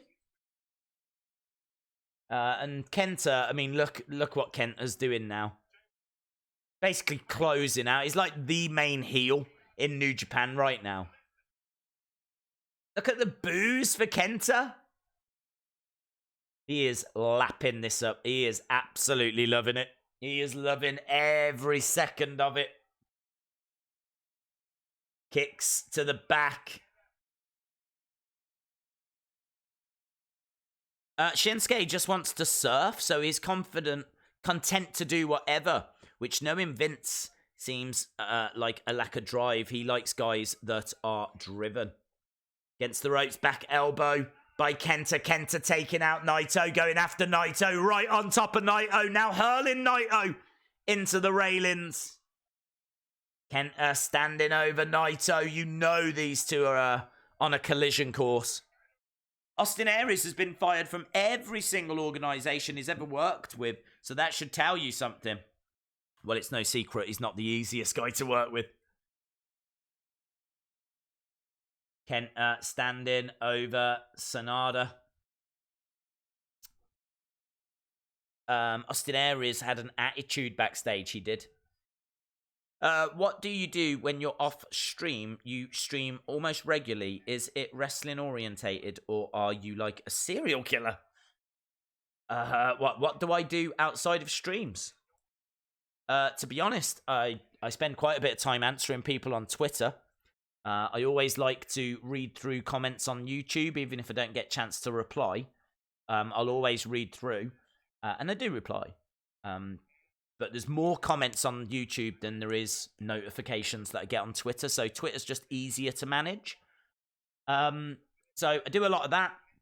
I like to catch up with wrestling. I've already said that as soon as this finishes, I'll be having some lunch, and I will be watching the 2006 Hall of Fame, because I really want to watch that Vern Gagne induction, because I don't remember it. So I'm going to be watching that. And honestly, I'll probably get a couple of hours sleep because tonight we're doing Raw. Of course, in less than 12 hours, we're back streaming again for Monday Night Raw. That's a 4-hour stream tonight. So looks like we're going to have done 7 hours worth of streaming within a, 15-hour period or something like this. So, yeah, absolute non-stop. That's why I keep saying, if anyone's watching and you haven't subscribed, hit the subscribe, because we are back again for Raw, and that should be a very noteworthy stream. This has been a fun little stream. It's been very difficult to keep up with all of the action, and I think we've been waiting for that big moment. There's been a couple. But we are at the main event now. We've got Kenta in the ring, dancing around.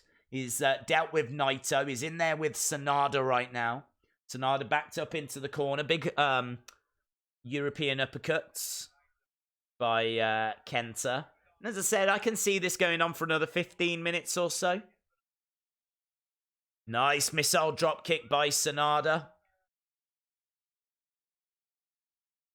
This normally is in that Kurgan Hall, as we said at the start of the stream, but we're not there. We're in a gymnasium. I don't know how far away this gymnasium is from the Tokyo Dome. I would imagine it's close. Against the ropes goes Naito, holds on to the rope, back elbow. Going over, catches the leg of Kenta. Nice. Net breaker. Basement drop kick to the back, and Kenta in trouble. Switchblade Jay White in the ring, and again another basement drop kick to him.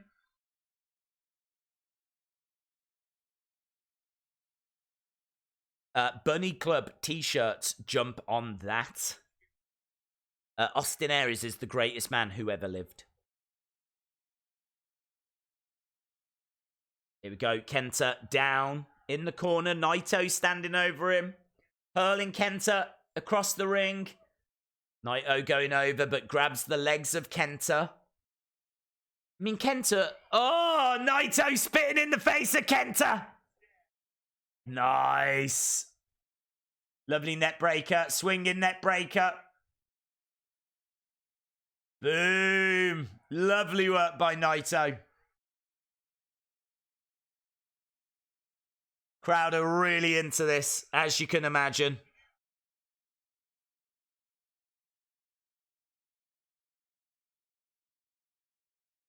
Kicks to the back of the head by Naito. I will be joining you later for Raw. It could be a good show with the Beast's return and the fallout of Lana's wedding. Yeah, I got high hopes. Even with the Lana stuff, I mean, I got to be honest, I'm looking forward to it. I know a lot of people were split on it, but it was so noteworthy. It was such a big deal that I'm interested to see what they do next. We've got Naito and Kenta throwing forearm strikes at each other in the middle of the ring. Nice enziguri. Kenta goes down onto one knee. Naito backed up against the ropes. Gets kicked in the knee. Kenta's like, come on. Come on. Naito tries to do that, but he gets spiked. Spike DDT from Kenta, who rolls over, tags in Switchblade Jay White. It is 20 kilometers from the Tokyo Dome to the Ota City General Gymnasium. Thank you, my friend. I just realized that if you turn the Too Sweet sign sideways, it looks like a bunny. Switchblade is in there with Naito. Of course, we saw these two on night 1 of Wrestle Kingdom. Nice, working on the leg. Switchblade adamant that if the referee hadn't have been down, he would have won that match.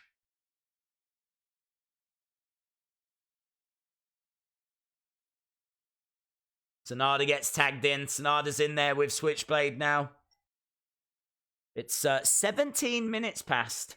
We started at 9:30. It's 17 minutes past 12. I got a sneaky suspicion we got 10 minutes left here. Sanada over the top. Crossbody takes out Kenta. Back into the ring. Tries it on Switchblade. Sanada doing some good work there. Not going to be around for Raw. Got to work first thing on Tuesday morning. And with how the shows have been recently, that could be a good thing. Shout out to you, Anna Dawes. John Elite says, have I missed anything? Not massive, to be honest. Ibushi and Tanahashi are looking to work together as a team to take on Finn Juice, which is amazing. We got Moxley getting involved, coming down at the end of the Suzuki-Gun. I think Suzuki-Gun Chaos match, was it? And Death Rider to Suzuki. We know that Shingo is going to challenge Goto for the Never Openweight Championship. And that's been about it, apart from the Jushin Thunder Liger retirement as well. I mean, that's still a fair bit to fit into 3 hours, I suppose. We saw the Young Lions, and now we've got this Naito, Sanada, Switchblade Kenta. Main event match, tag match. And everyone's looking to see, is there going to be a moment between Switchblade and Kenta? Switchblade, nice uppercut to Sanada. Looking to pick up and plant him down. Days is the definition of beast mode regarding content streaming. How are you not on the network? They probably wouldn't allow me to be honest if I was on the network. I always like to give you my honest thoughts and opinions. And honestly, this has been a very enjoyable show. Obviously very different to Wrestle Kingdom. We've not had any titles on the line or anything like that, but didn't expect them. It's always tag matches. But you always see the big stars. We've still seen Tanahashi. We've still seen Okada. We've got Naito in the ring right now. We've got Switchblade Jay White in the ring. We've seen Ospreay. We've seen Zack Sabre Jr., the Gorillas of Destiny. I mean, you've still seen everyone. Oh, Gado was trying to get into the ring. Sanada just kicking the ropes. Oh, that's going to have done some damage to little Gado. Looking for a cutter? No.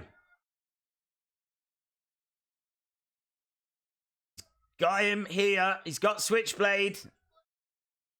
There we go, swinging him round. He couldn't really get too many rotations on that. But he's going up top. Looking for the moonsault, but Switchblade gets out the way. He was looking for Blade Runner. Switchblade couldn't hit it. Just lots of reversals. There. He's looking for Blade Runner. Back elbow by Sanada. Ugh.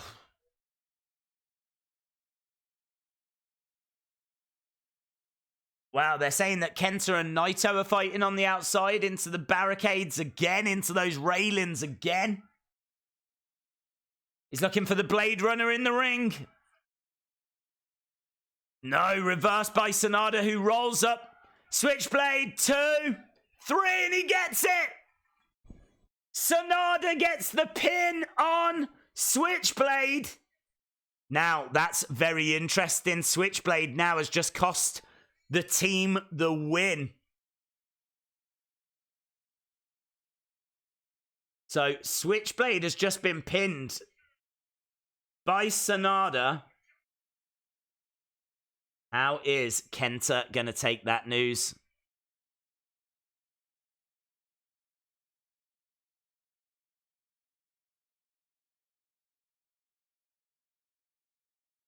So Switchblade is kind of backed up a little bit here. He's shocked at what's just happened. Low blow. Low blow by Switchblade. We've got Kenta, who's got his foot on the throat of Naito. There's a lot going on here. Switchblade has snapped. He's unloading on Sanada. We've got Switchblade and Sanada in the ring. We've got Kenta and Naito on the outside. Not getting the vibe that anything's going to happen at the moment, you know. Not getting the vibe that Kenta's going to turn on Switchblade. But Switchblade was just pinned. They're saying that Gado's getting some up from under the ring, getting a chair. So Naito is down. Sanada is down. Kenta and Switchblade both with chairs. And they're working together here. And destroying the chairs, actually. The seat part has come out of both of the chairs. And we've got a chair being driven into the throat of Sanada. Kenta has got his foot on the throat of Naito. Switchblade throws his chair away. Go home is the chant. So these two in the ring. Switchblade has got the microphone. He's got a smile on his face. See what he's got to say. Boos still raining down from the crowd. Naito down. Sanada down. LIJ victorious in this main event.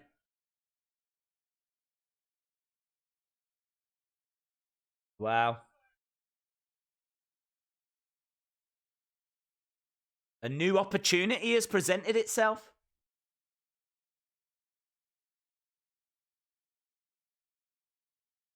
Sanada.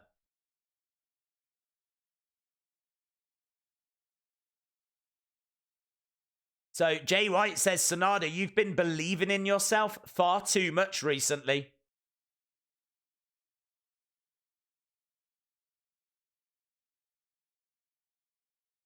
So, looks like we're building towards Switchblade and Sanada.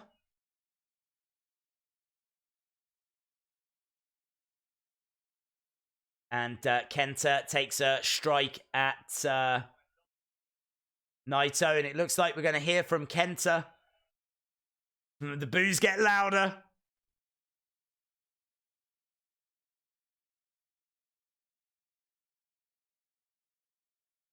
There we go.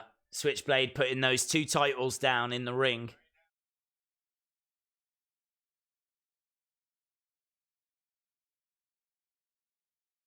So Kenta's telling the crowd that Jay White called them all a bunch of idiots.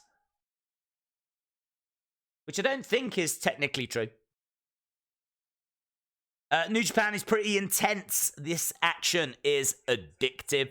Jay White would be smart to stay with New Japan. Please don't tell me Bullet Club will betray Jay White. We're going to have to wait and see. Is asking the crowd, did they enjoy themselves?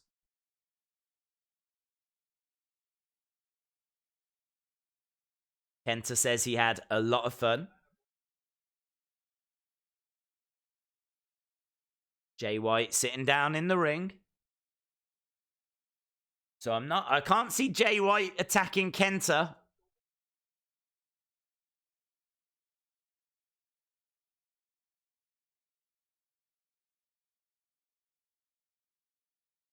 He says he likes the sound of what the fans are saying. He likes the sound of the boos. He wants more boos.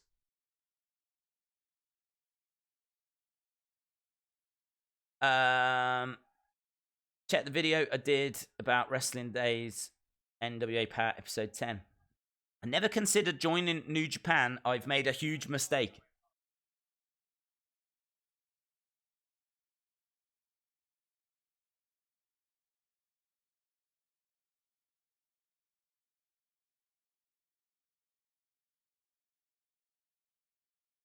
There we go. He walks all over Naito.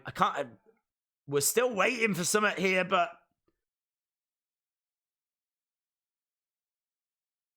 he says, you want me to get to the point? My point is I'm going to take those 2 belts. So Kenta kicks out at Naito. Has those 2 belts in his hands. Switchblade is sat down. He says they look good. Switchblade seems to be quite happy with Kenta being the man.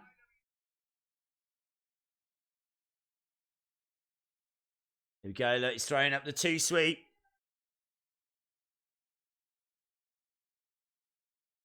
So Gedo, Kenta, Switchblade, 2 sweet in the ring.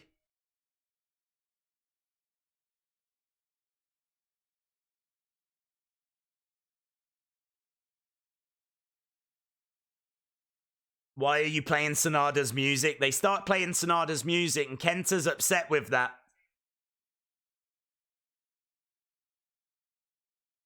Kenta's getting above his station here. I don't know why Switchblade is allowing this.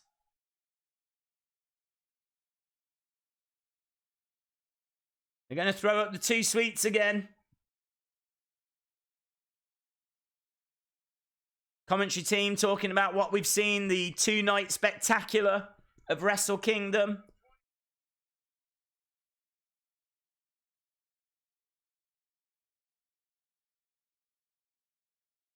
It has been an interesting show. I think Switchblade has left the ring. He has left the ring. Switchblade walking away with Gedo. There is no turn. There is no dissension in the ranks of Bullet Club. There's just a forthcoming mega match between Kenta and Naito.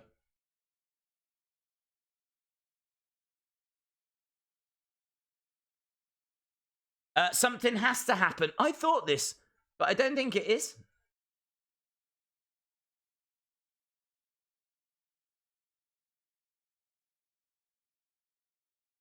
Shout out to Mohammed. Hope you are well.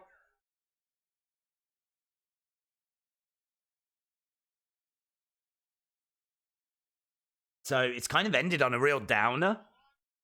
New Year Dash has been kind of really sucked the energy out of the room. There's nothing like letting a crowd leave completely depressed and unhappy.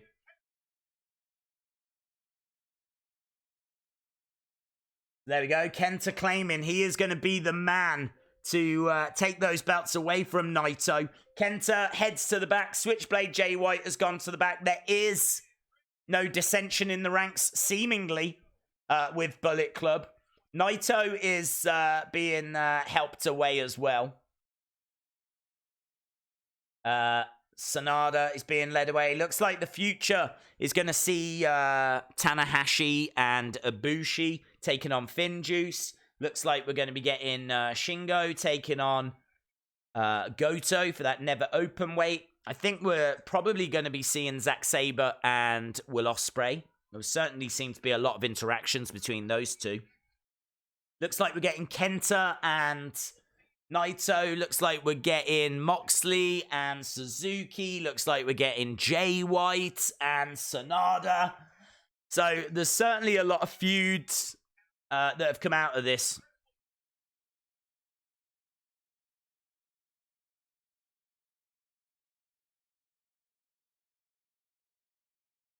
So we're just backstage right now with Kenta. I think the actual show itself has come to an end.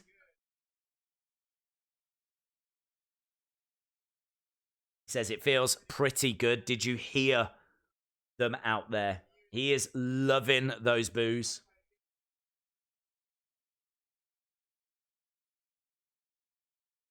All for one and one for all. That is too sweet. They're sending the fans home unhappy.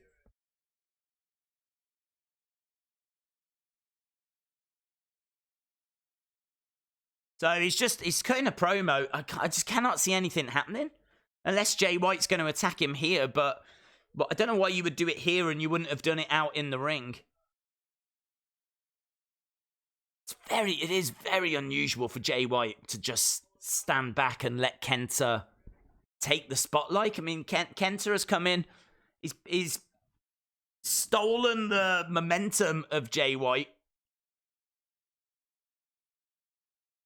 You know, he's now asking that they play his music. He's asking Jay White what it looks like with him having the 2 belts. And Jay White's just got to stand there and take it.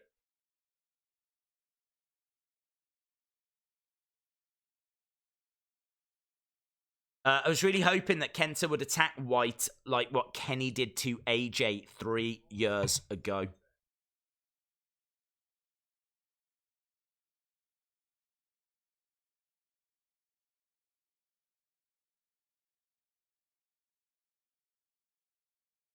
So he's still going. He's become a rambling rabbit. Yes, that's weird. I am a big Bullet Club fan, so this is too sweet for me. I will be coming out of this weekend happy. BD Cool says, thanks for the streams. It's been awesome finally having someone to talk New Japan with. Yeah, thank you, bud. Really appreciate it. As I said, I really appreciate everyone that joined us. I knew this stream in particular was going to be very quiet, but I was going to be watching the show anyway, so absolutely no problem. We said that we will do more New Japan going forward. We absolutely will. I'm really looking at New Beginnings for the next show that we're going to have a look at. I think that's in February. And I think we've got a good idea for what that card's going to look like. Kenta gets up, walks away. So, again, no attack or anything. And they're just showing us inside of that gymnasium and people on their feet heading to the exits. And it looks like we are done for tonight. So that is that. Some really great action, really enjoyable show. I hope you guys enjoyed it as well. Again, thank you so much for joining us. Really do appreciate it. We are, of course, back later tonight, like literally in 11 and a half hours. We're back in 11 and a half hours for Raw, for what should be a very big, very important, very interesting Raw, as we're on the road towards the Royal Rumble. If there's any big news or any stories that are coming out today, then I'll try and get those videos out for you as well. But I think everything that needs to be said has been said, apart from one final thing, and that is, of course, thank you to Jushin Thunder Liger, because with everything we've just seen, it could be very, very easy to forget how tonight started. And it started with that very emotional ceremony where we did say goodbye to the in-ring career of one of the greatest wrestlers of all time. So that should definitely be how we end this stream and what has been a fantastic Wrestle Kingdom weekend. Yes, Naito, 2 belts. Yes, Kenta is the most hated man in wrestling. Yes, we've had fantastic action. But for me, it's all about the legend that is Jushin Thunder Liger. So I'd urge that you check out one of his classic matches at some point over the next couple of days when you get chance. Really take that time to watch one of the matches that he gave us throughout his illustrious career. I think I might do that after I've watched the 2006 Hall of Fame, WWE Hall of Fame. So I'm going to have a busy day, aren't I? I'm going to have a busy day. Awesome, guys. Thank you so much for watching. Really do appreciate it. And hopefully I'll see you again next time. Bye for now.